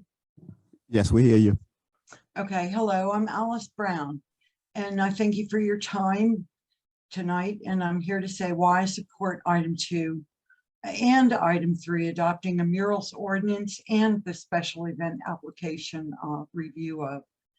So you each have some background on this topic, but there are still residents in our commercial district who've never heard of the Heart of High Springs Incorporated or wall dogs. I met two of them this week, shop owners who didn't know their buildings were being considered for a murals paint job. Now, the walldogs.com have listed our city on their website as a future location of an installment of a dozen or so murals to be applied in and around High Springs in as little as 5 days. And the Heart of High Springs is poised to ask you to grant them a permit to do all of this with only a simple, inexpensive, and easy to submit application. And I have to ask, how is that logical? So we have in High Springs a special events permit, and we also have a few codes regarding the facades of our buildings. But lumping an historic overnight change to the facade of our entire town during an event to accomplish such an act doesn't appear anywhere in our MENA codes. It's not logical to me that these two completely disparate events or acts, a festival and a dozen murals, will result in a consequence that can be permitted by the city right now, all at once and with one stroke of the same pen. Murals are public works of art, not simply the color of the side of a building, which isn't regulated here except on historical assets. And works of art aren't supposed to include business logos, trademarks, or names, so they can't fall into the category of signs, which we do have some regulations for. So it's just confusing and illogical to entwine murals with festivals and public art with event permits without an arts council or an ordinance to potentially marry these two acts. And thank you for your time and attention tonight. Sorry I couldn't be there in person.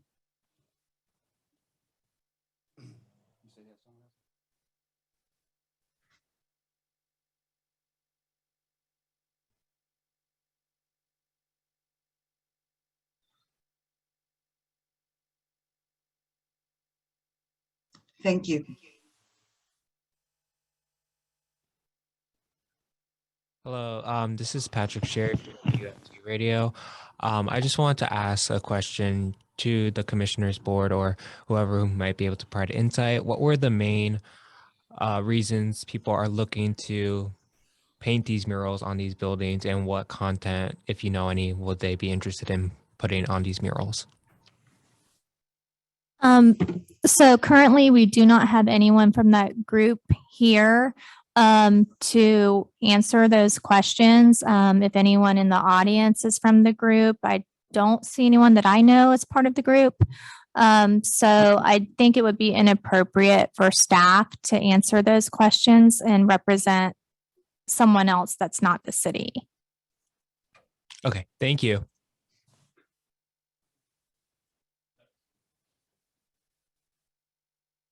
So I guess you're basically looking for a direction tonight to try to come up with a. Right. Just direction if you want us to start working on one or not. Mr. Mayor, may I? Obviously, Andrea, it needs to be legal, and thank goodness we have you for that. But within the confines of making it legal and content neutral and all of that stuff, I understand. Can we incorporate into an ordinance that something couldn't go directly on a building, that it would have to go on some kind of board that could be affixed? Can we make reference to the maximum size, like 10% of the wall? I've seen that in some of the ordinances. Are we able to incorporate that kind of language in? Mr. Mayor, things like regulating size, height, placement, or lighting of a mural or public art is something that is often done in a mural ordinance and is something that the courts uphold as content neutral. As far as whether or not you can paint directly on the building, I think it gets a little bit more unclear, especially in private property. And I'd like to look into that a little bit more before telling you for certain if that would be okay. But as far as the height restrictions that you mentioned, that's something that is typically regulated as a content neutral restriction. And can we also, pardon me, can we also incorporate into that a process by which approval would, the direction it would go, who it would go to first, what kind of organization would, because, Mrs. Brown said something about an arts council. I don't know if we would incorporate that into an ordinance, but that's a great idea. People who actually have an artistic brain like I don't. And Mr. Mayor, again, with the mural ordinance, as long as you have, in order to be content neutral, you need to have adequate procedural safeguards. And one of those would be having a very clear process that every mural permit would go through. And so ensuring that there are clear time limits that are met. So if a mural permit is applied for, that there is, an answer, or they're at the next hearing within 30 days or whatever it may be. So there's a clear expectation. There's not an indefinite period of time so that some are approved quicker than others. It just has to be a very clear standard process. And again, making sure that we are not making it overly difficult for an individual to get a mural on their private property. It needs to be something that is attainable as well. So clear process that is not too much red tape, if that makes sense. Mayor. That's what I'm hoping for, is that we can get a clear process. My main objective is to make sure that, excuse me, as I said before, that commissioners have a say as to who comes into our town to do these things. I think we should have some, and it has nothing, again, to do with content, but I think we ought to have the ability to have some input to this and make a decision as to whether it's something that's appropriate or not.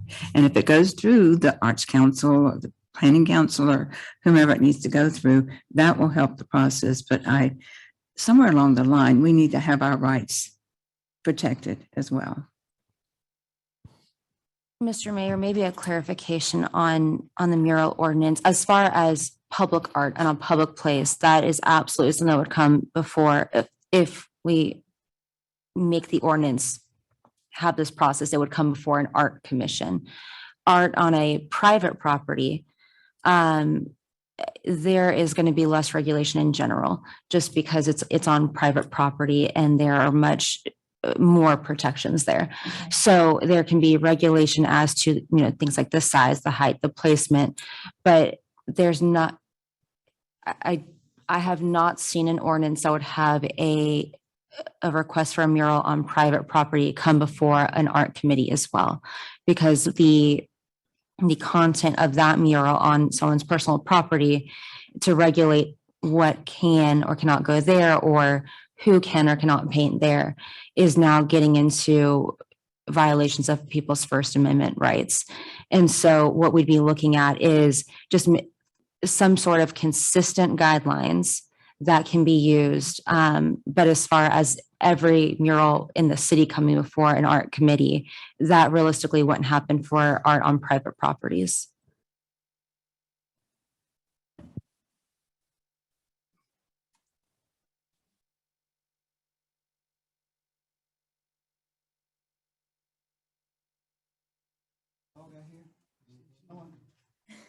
I was wondering, yeah.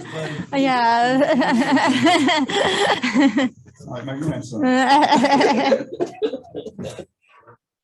Okay, item number 3. Microphone, man. You need a button over there to click me on and off. Okay, item number 3. Discuss and consider and act on truth versus myth on city media and permits.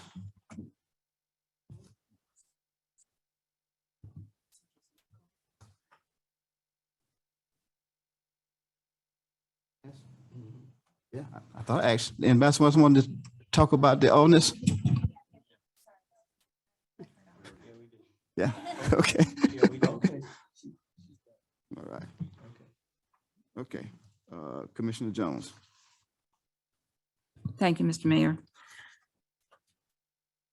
May I ask who requested this be put on the city site?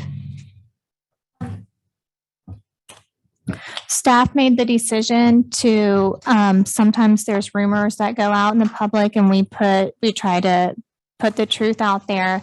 And so city staff made the decision to put it on Facebook. So it was made by city staff? Yes, ma'am. Well, I really didn't have a whole lot of trouble with all of it, except that the last one, a ballot item can prevent, this is a myth, wild dogs from coming into High Springs. And basically I understand why you say it can't, because of our permitting. Ordinarily, our charter provides us guidance as to how to get something on the ballot to keep it from happening in our city. But because the permit that they fill out does not, as long as they don't cross any of the lines for the commissioners, they can come in anyway. So really, it's a moot point, this point that I brought up. I'm very happy to see the permits, the murals that Catherine brought up stand as it is. But it upset me because there were people who thought they could get it on the ballot and say no. So that part of it did bother me. And would have questioned it if this was not moving forward.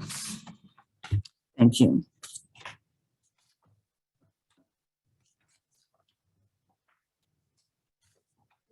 That's it. Moving on to item number.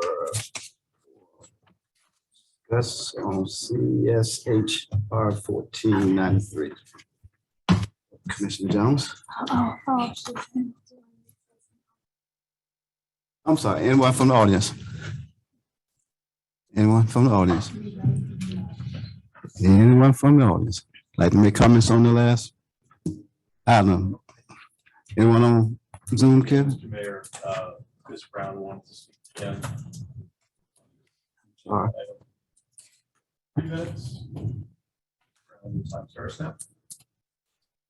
I have a question, please, about the idea of putting something on a ballot.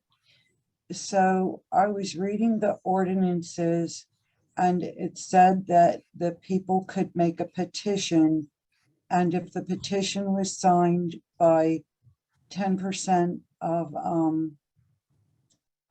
the resident electors, sorry, if the petition was signed by 10% of the electors, that something indeed could change. Maybe it wouldn't end up on the ballot, but it could be a petition to say that the town would not like to have this happen. I think it did mention that it could go on the ballot. Can anybody explain to me why all of a sudden I'm hearing that it could not go on the ballot? Because I was confused by that last myth versus truth also. I would like to specify that what the truth was. It did not say that something could or could not go on the ballot. The myth was a ballot item can prevent wall dogs from coming to High Springs. The truth that was put out there said special event permits are granted taking into consideration the life, health, safety, and general welfare of High Springs citizens and visitors.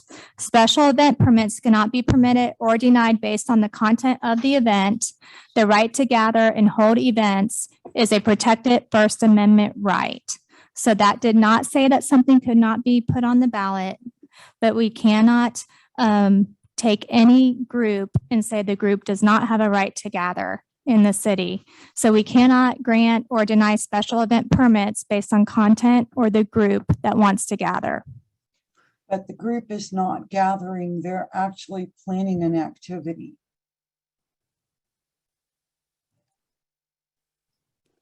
And I'm pretty sure that it said that that a vote by that number of people would have to count. In our ordinances, there's the right for the people to go to petition. Can you speak to that? Is my time up? So for clarification, this can go, they could do a petition, take it to ballot, but all it does is make an unenforceable ordinance. And from my understanding, because we can't enforce the ordinance on private property, correct?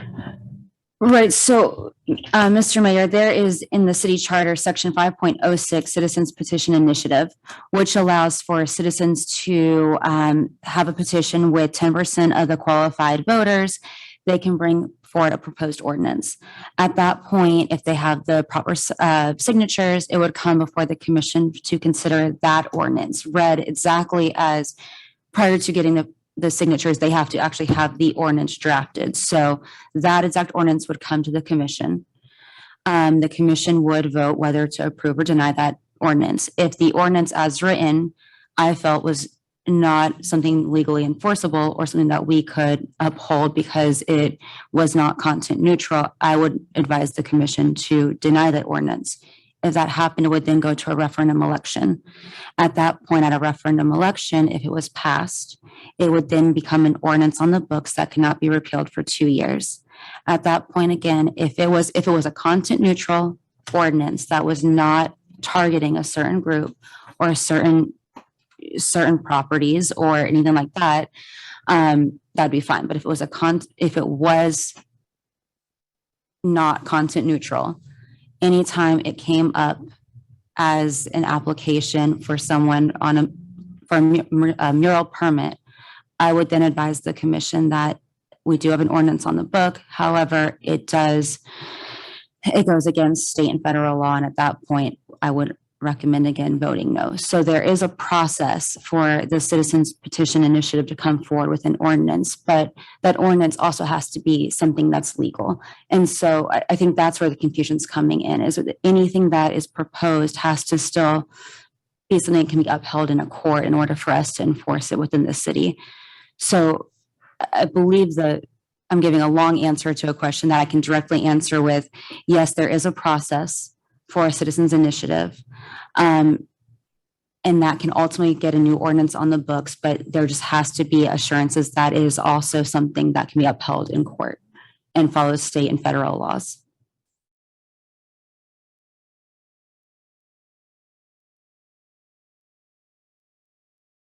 Okay, at this time, reconvene the city commissioner meeting at this time. And for those that are on Zoom, we had a power outage. That's the reason you was cut off.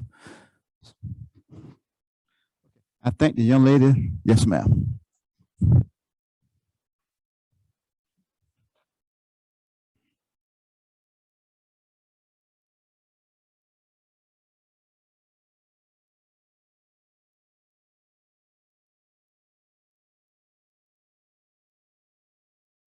Can you hear me now? Okay. Again, my name is Christy Swilly, and I'm just looking for clarification on the myth versus truth option number 3 of new business.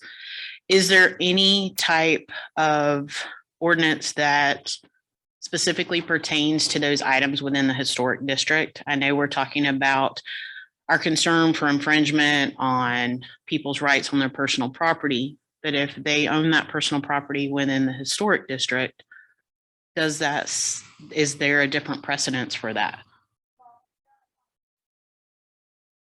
That's designated as historic on a federal level. There's a whole set of guidelines for that. And as those come up, then we look at those on a case by case basis because they don't come up very often. So we have to refresh our knowledge base so that we make sure that we stay within those parameters. But downtown is considered part of the historic Right. district of High Springs that was designated by the commission. So that's my question. Yeah, so the historic district, the other buildings, we have a historic preservation board and we have what's called a certificate of occupancy. So those murals would have to come before the historic preservation board and they would have to be part of deciding whether to approve those or not. But again, they would have to make the decision still based on content neutral in the other guidelines. The guidelines are very general. They're not, you can use these colors, you can't use these colors. They can be this size, they can't be that size. They're not that tight. So that's why the mural ordinance that has been proposed is very important. In section 3 and section 4 of the ordinance for the historic district, they are pretty specific. And Well- they also talk or speak to sandblasting when taking off paint, current paint, anything along those lines is discouraged for damage potentially to those buildings.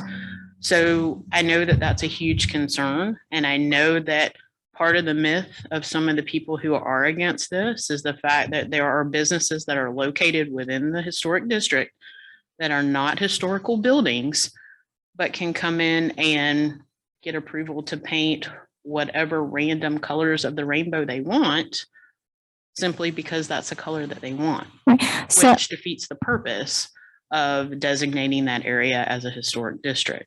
So that's why I'm seeking clarification. Right. So the guidelines say that it has to be, and again, I don't have the exact wording in front of me, but it needs to be compatible with the surrounding neighborhood and compatible with, typically the colors that are down there, that sort of thing. But it doesn't give a specific, you can't do these type of, it doesn't go into specific, no neon colors, no this. So it doesn't get that specific, but it gives us enough parameters to go by that we can make some recommendations as staff.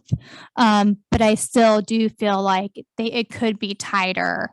So yes, there are some guidelines and obviously we go by them and make our recommendations, and Historic Preservation Board has final decision. And they help somewhat, but they could be tighter because typically what comes before the Historic Preservation Boards is not murals. It's like the roof, just the overall paint color. So something more specific to murals would be very helpful. And those people who don't bring those items before that committee, and they do it anyway, what is our policy for enforcing those ordinances? So I would have to go check the ordinance to see what the fine is, because I don't want to say without having it in front of me, because typically that doesn't happen. Typically, they come before us when they come and want to do something, they either go in for a building permit or come to us for site plan approval or something. We catch them at that point and tell them we will not give you a building permit. You have to go get a certificate of appropriateness. So because it doesn't typically happen, I would have to double check what the infraction is. Thanks. Thank you. Mr. Mayor, may I ask a question? This has just kind of been in the back of my mind here. At what point in the process of all of this do the rights of the many not get eclipsed by the rights of the few?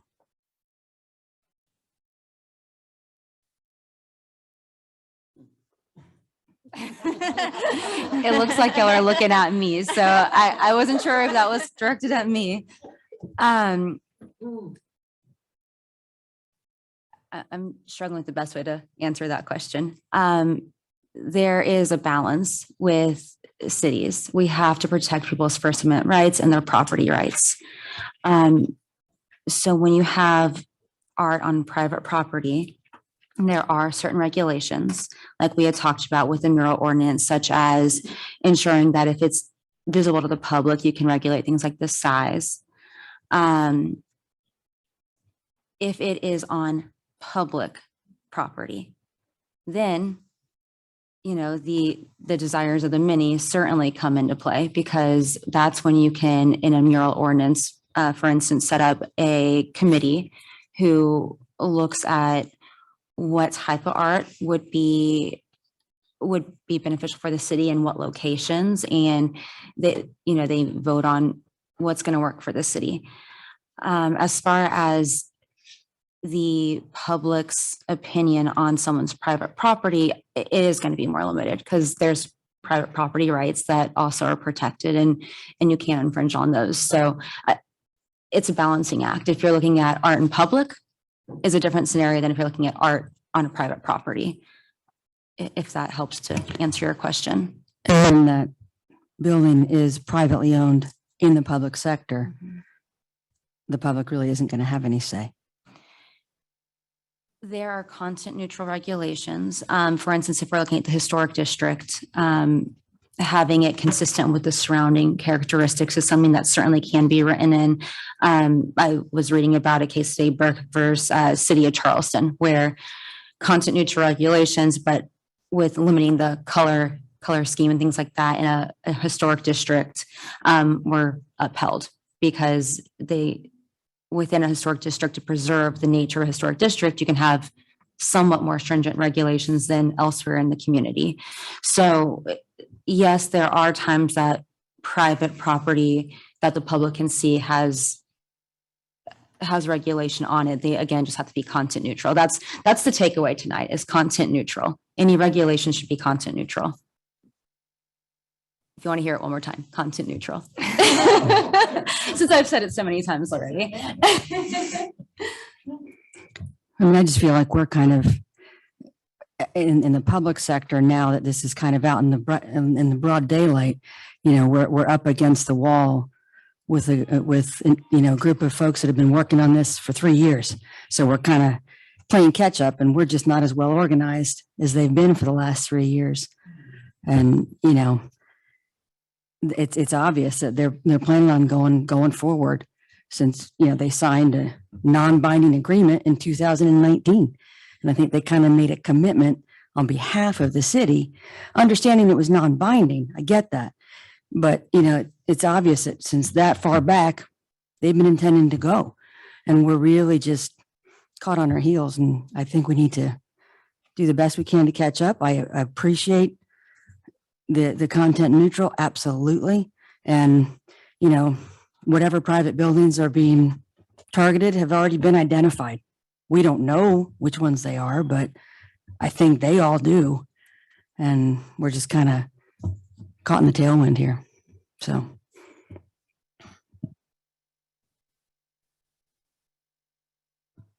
Anyone else on item number 3 before we move on? Yes, sir.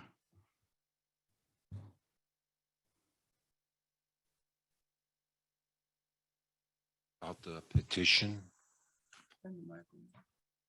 It's on. The city attorney, correct? Yes. Can you help create the petition that we need? Because you seem very good at what you're doing, so you would know how we can create the petition for the people to make the vote. Thank you. Mr. Mayor, do you want me to address that? There's been direction from the commission to bring back, my understanding is to bring back an ordinance which would potentially make any petition moot if there's an ordinance in place that is satisfactory. Some guidelines. Yes. Okay, anyone else on item number 3? All right. We're moving on to item number 4. Commissioner Jones, discuss the CRA, CSHR 1493. Yes, at our last meeting, commission meeting, I brought before the commission a letter that I asked to be sent to Representative Clemens regarding single member districts. We approved it 5-0. I gave a draft of what I thought might be appropriate, and Commissioner Ambrose made a couple of corrections, which were fine. The letter was typed, and I understand it was not signed and sent, and I would like to know why. The reason why is because after I read the, well, first of all, let me say this. I didn't hear that part. Can you turn me up here? That sound. That's okay. I'm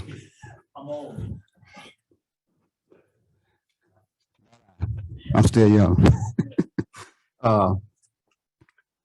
Be honest with you, I did not hear that part when y'all said support, because I was on Zoom at that time, and I can't support something I don't understand. I don't understand. Let me finish. I don't understand the context of you said we support CSHB 1493, which is asking for a single member district. Correct? Correct. Okay. I cannot support something that I don't understand. I can't support something that I don't have no facts. What's the reason why? I just don't have those facts. I don't support it, not deny, but I don't have the facts to sign my name to something saying I support for the city of High Springs. Mayor? Yes. You voted for it. I'm aware of that. 5 of us voted for I'm it. aware of that. Do you have the right to not follow through with what we voted on? Because even if you had said at the meeting, I don't understand this and I'm going to vote against it, it would still be 4-0. Would you still not sign it? If it voted 4-0, If it was 4-1, I beg your pardon. well, I would still sign it. No, because I don't support it. So at that point, I would have asked if we could have vice mayor. We Sign can it. look for that and do the same thing. Either you can scratch it out, I'll sign it, or you can write it as each commissioner wants to sign it, or you can have the vice mayor, you can sign it. But me, personally, I don't understand it. There's so many questions that I have about it, and I cannot support something that I don't understand. Okay, so in the future, I understand now that if you do not agree with what we voted on to Ma'am, have go through, ma'am, you will not? Ma'am, I did not say nothing about, I did not agree. I say I do not understand this bill. And I have a right as a citizen sitting up here to deny something I want to sign. You do, but as mayor, you have to look at it a little differently, I think. Look at what different how? Because you are speaking for the city commission when you're signing something on the city stationery. True.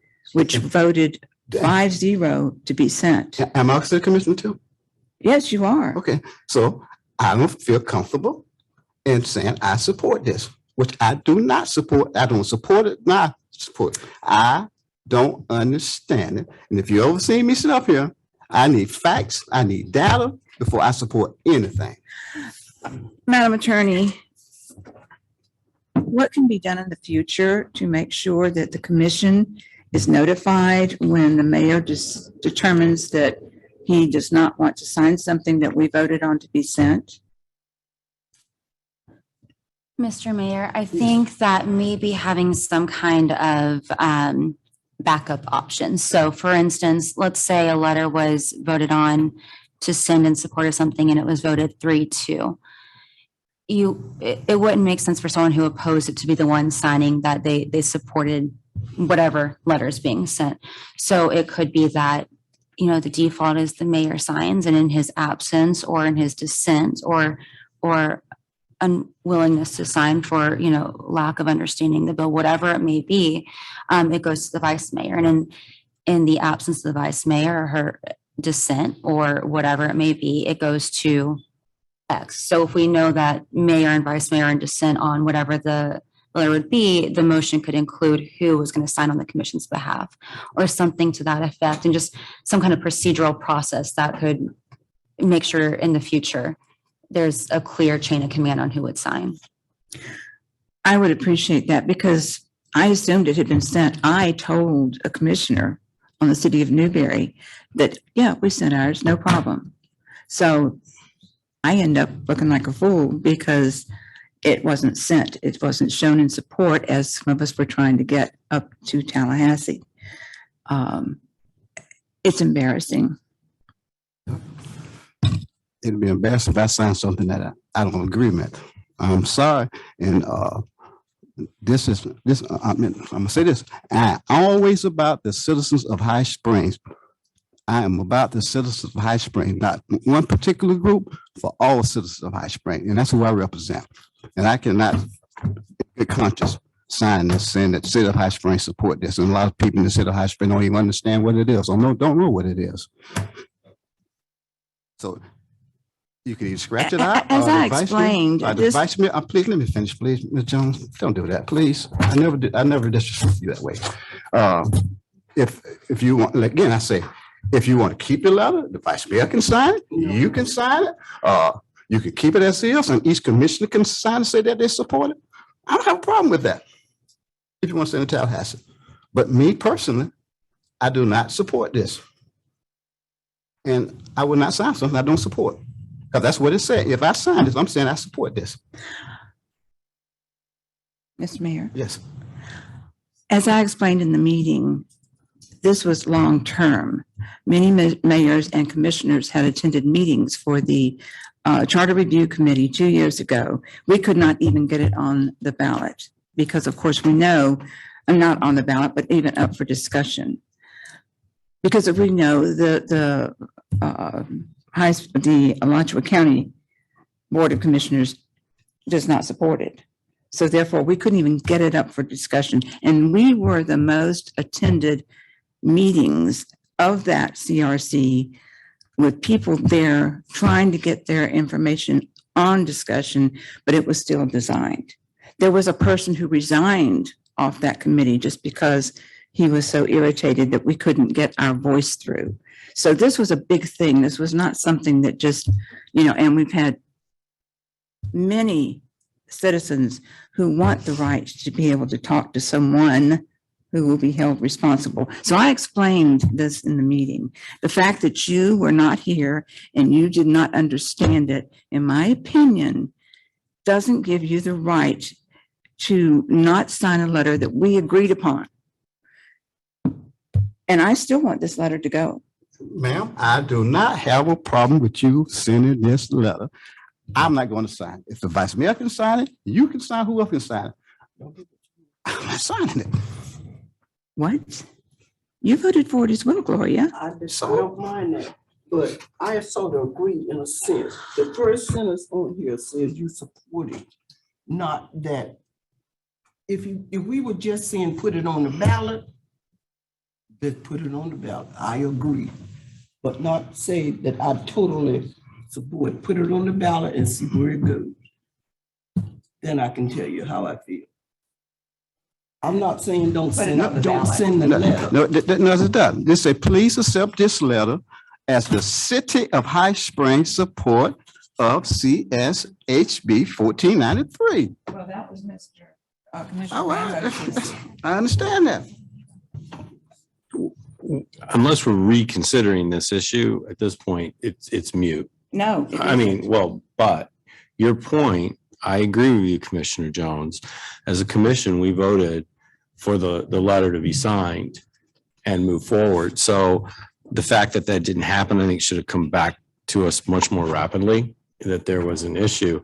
Because it was my understanding that we were supporting the bill that simply said, we're going to put it on the ballot. And that's why the second sentence says we don't support or oppose a single member district. Mm-hmm. What we were supporting is getting it on the ballot, and not as a city that we supported single member districts. So, but really the larger issue for me too is, I was surprised that it wasn't signed and done, because that was the vote of the commission, and you represent the city in terms of signing, and that was the motion. So I'm surprised it didn't come back. And I think that the manager should have brought it to our attention much sooner that there was an issue with it getting signed. But I think maybe there needs to be some discussion, individually with our attorney about, what happens when we vote for something, and what have you, because it's, we thought we took action together, and apparently we didn't. I think it just need rewording. That's it. That's actually, if you just take that one sentence out there, saying I support, and then just put that last paragraph you got there, I'd be more than happy to sign it. HB 1493 is allowing the citizens of Alachua County to vote. That's what the bill is. That ain't where I read it. Well, I don't have it with me tonight. That's not where I read it. The bill said something about single member district, and I just don't have enough evidence on it. So do you want to sign it? I will get with the city manager and see. Yes, I do want it on record that we did support this, because there were others who thought that the city of High Springs was I don't represent others. I represent the city of High Springs. So any other discussion? What I need to understand what the direction is now as far as the letter. If you want there to be a letter written that someone signs, like what do you want at this point? I do not understand what the problem is with it, the letter that we wrote. If neither the mayor nor the vice mayor want to sign the letter, as with other documents or other issues that come up where the mayor and vice mayor are not able to fulfill their duties, then it goes to the commission who has the senior position. I make a motion that we have this letter signed and sent to Tallahassee. And if they don't want to sign it, I will do so. So I will make the motion that we do have this letter, the signature changed to my name, and I will sign it and we'll mail it.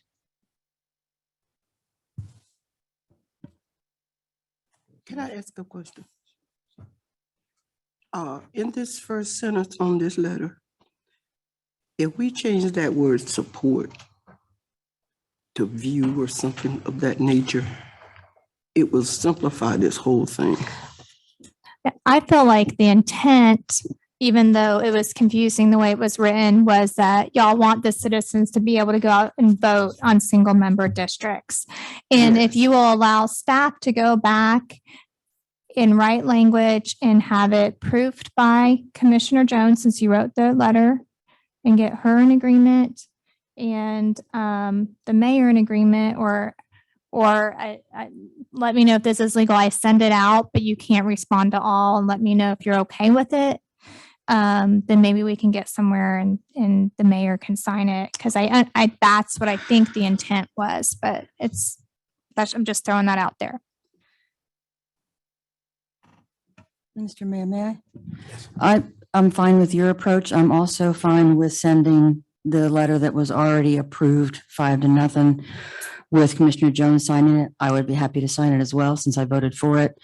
I understand the intent of the bill, that we just want to give the voice to the people to be able to vote on it, not that we support the idea or don't support the idea, but that was my understanding, was that was the intent of the original letter anyway. So long as we get something out there, whether my name is on it or not is not important to me. Just getting something there would be good.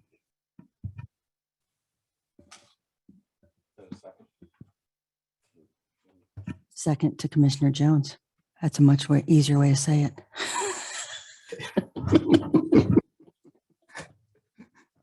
There's a motion from anyone from the audience. Hearing none, all in favor, let them know by saying aye. Aye. All opposed, same sign. Aye. All right. That take care of that? What did it pass 5-0? No. Okay, I didn't hear the nay part of it, so 3-2. I just want to know what the vote was, 3-2? Thank you. All right, move on to item number 5. Discuss and consider the act of purchase of replacement of elevators at the High Springs. We discussed this at the workshop on Tuesday night with the ARPA funding. This is the elevator quote from TKE, who is our repair company that works on the elevator at City Hall. This is their proposal. It is for $118,710.52, and that will completely replace the City Hall elevator, modernize it, bring a new one in, and completely bring it up to date. I am requesting approval to sign this contract to order a new elevator and use ARPA funds to purchase said elevator.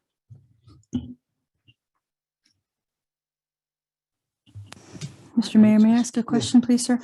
And just for clarification, Bruce, on this, the amount that's listed here is less than the amount that we approved at the ARPA meeting. Correct. We had Okay. $200,000 in the ARPA budget for this, and it came in considerably less. Thank you.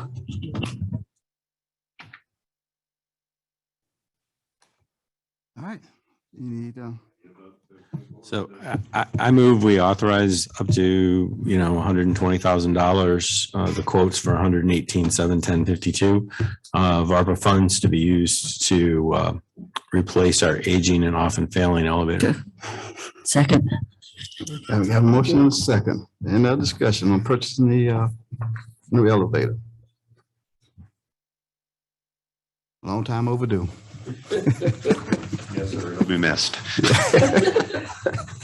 Like I told you in the ARPA workshop, the technician had installed it, just retired. So we got a new technician. He'll install this one and probably retire about the same time we replace it. So I ain't gonna ask how many years.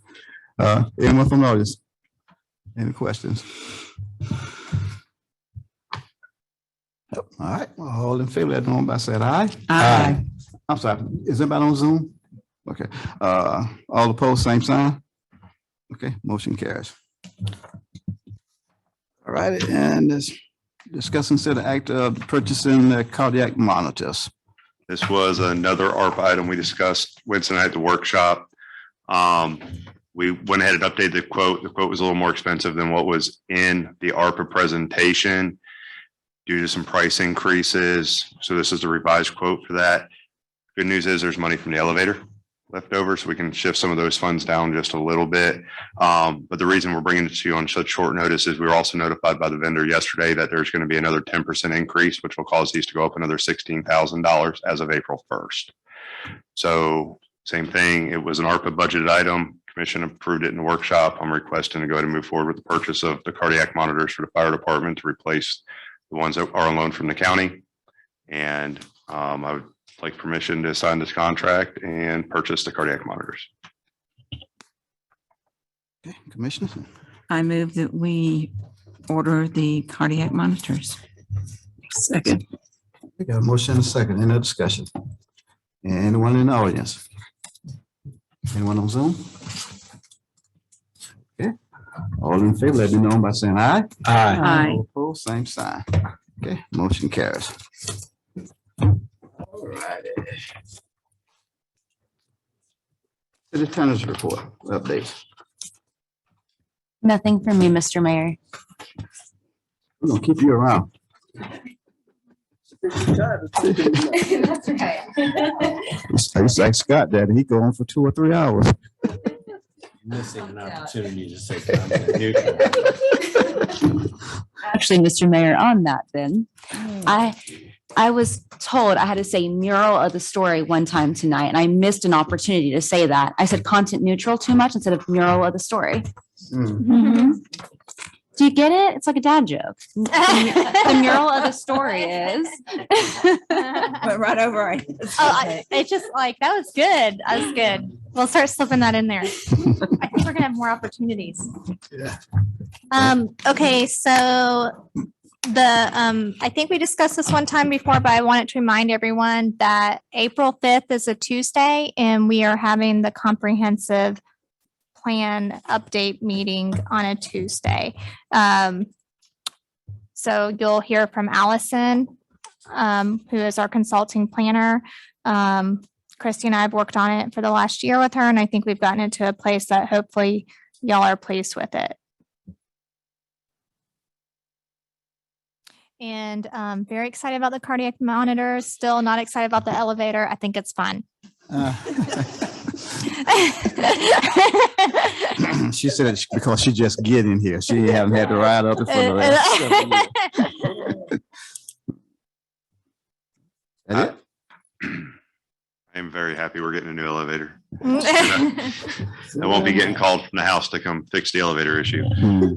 A couple things, we will be getting an Excel spreadsheet out next week on the ARPA projects and give you where we're at, waiting on quotes, updates, what we've ordered or what's being ordered, things along those lines. So we'll get that to you next week. I talked about it in CRA meeting. I'm going to talk about it in this meeting real quick. Is we had a really productive meeting with DOT last week or this week.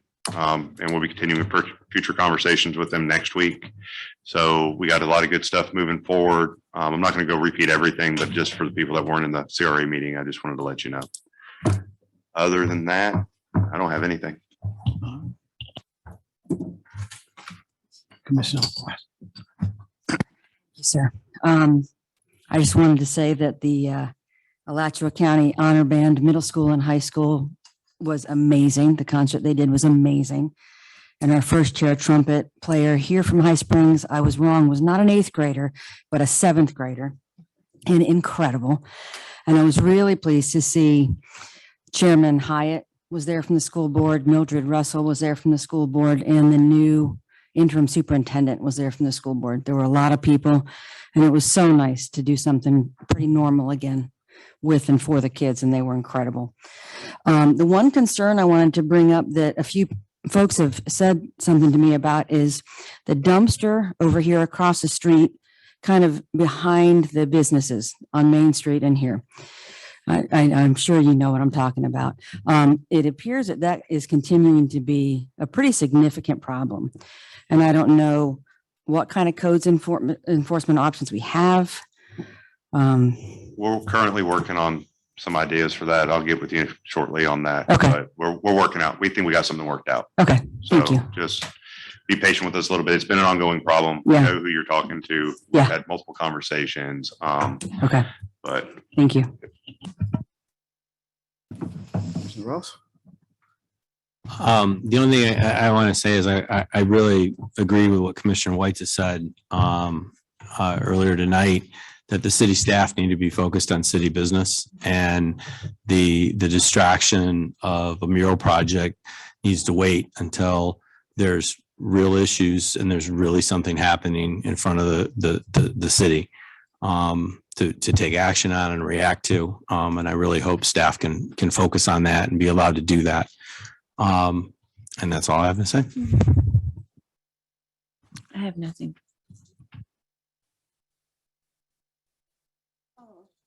I have one thing I would like to tell you, one thing, just to alert you. It has nothing to do with city business whatsoever.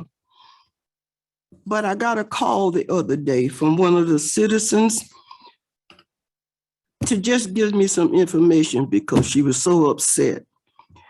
She had gotten a letter in the mail. It came through the postal service. When she opened the letter, inside the letter was a lid off of a can.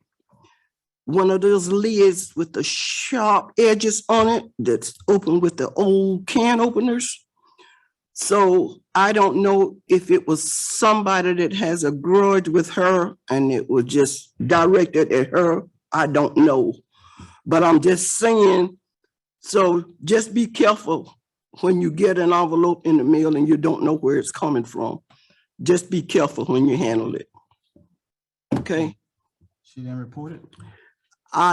She took it back to the post office. I had asked her to come over and talk to Antoine about it, but she preferred to take it back to the post office since it had been delivered through the postal service, because that's a federal crime when you send stuff like that through the mail.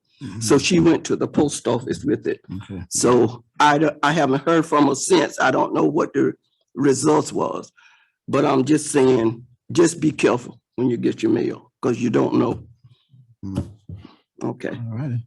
One thing I have is, Bruce, I'm so happy to hear that we had having dialogue with DOT. It's been some years and years and some more years since we had dialogue with DOT. If we did, it was very short, and it's everything we asked for. They kind of shoved their shoulders at us. So it was really productive. It was really a two-way conversation. I didn't feel like I was just talking to a brick wall. Like I told you all in this CRA meeting, wasn't like this 20-minute in and out. We were there for a couple hours and had some really, really good dialogue. So like I told you in the CRA meeting as well, some of the positions from the Lake City office have moved to the Gainesville office now. So we've got those contacts and we'll be plugging away on a lot of these citizen concerns and start working towards some good stuff. And this will also help speed up some of the lighting stuff with boring under the sidewalk and some other things we got to do for the ambient lighting. So it should be pretty positive. yeah, and if you can, if they can stop them trucks from coming on 27 and come to this red light and turn, it'd be so much better. I thought they was gonna do it when they made that the right turn by the put the back hills there now. They've changed names so many times. Amaris Bank. When they did that, I thought for sure they would allow them, because I can remember the days when they used to almost tear that building down trying to turn out. So that's wonderful. I'm so happy to hear that. So happy to hear that. Hopefully next meeting we'll be reporting back on some more positive stuff, and we're just going to keep working with it and see if we can't massage this relationship and make it a good one for the next several years. All right, thank you so much.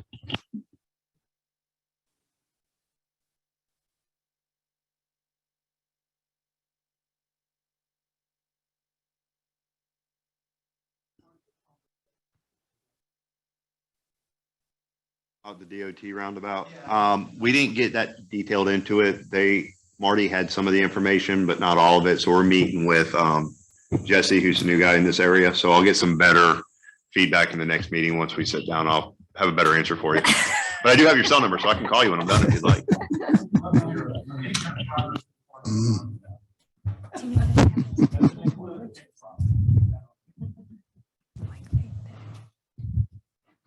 I heard that in a long time,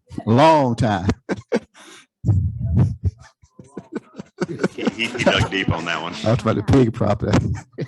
All right, if there's nothing else, I entertain a motion to adjourn. All right, meeting adjourned.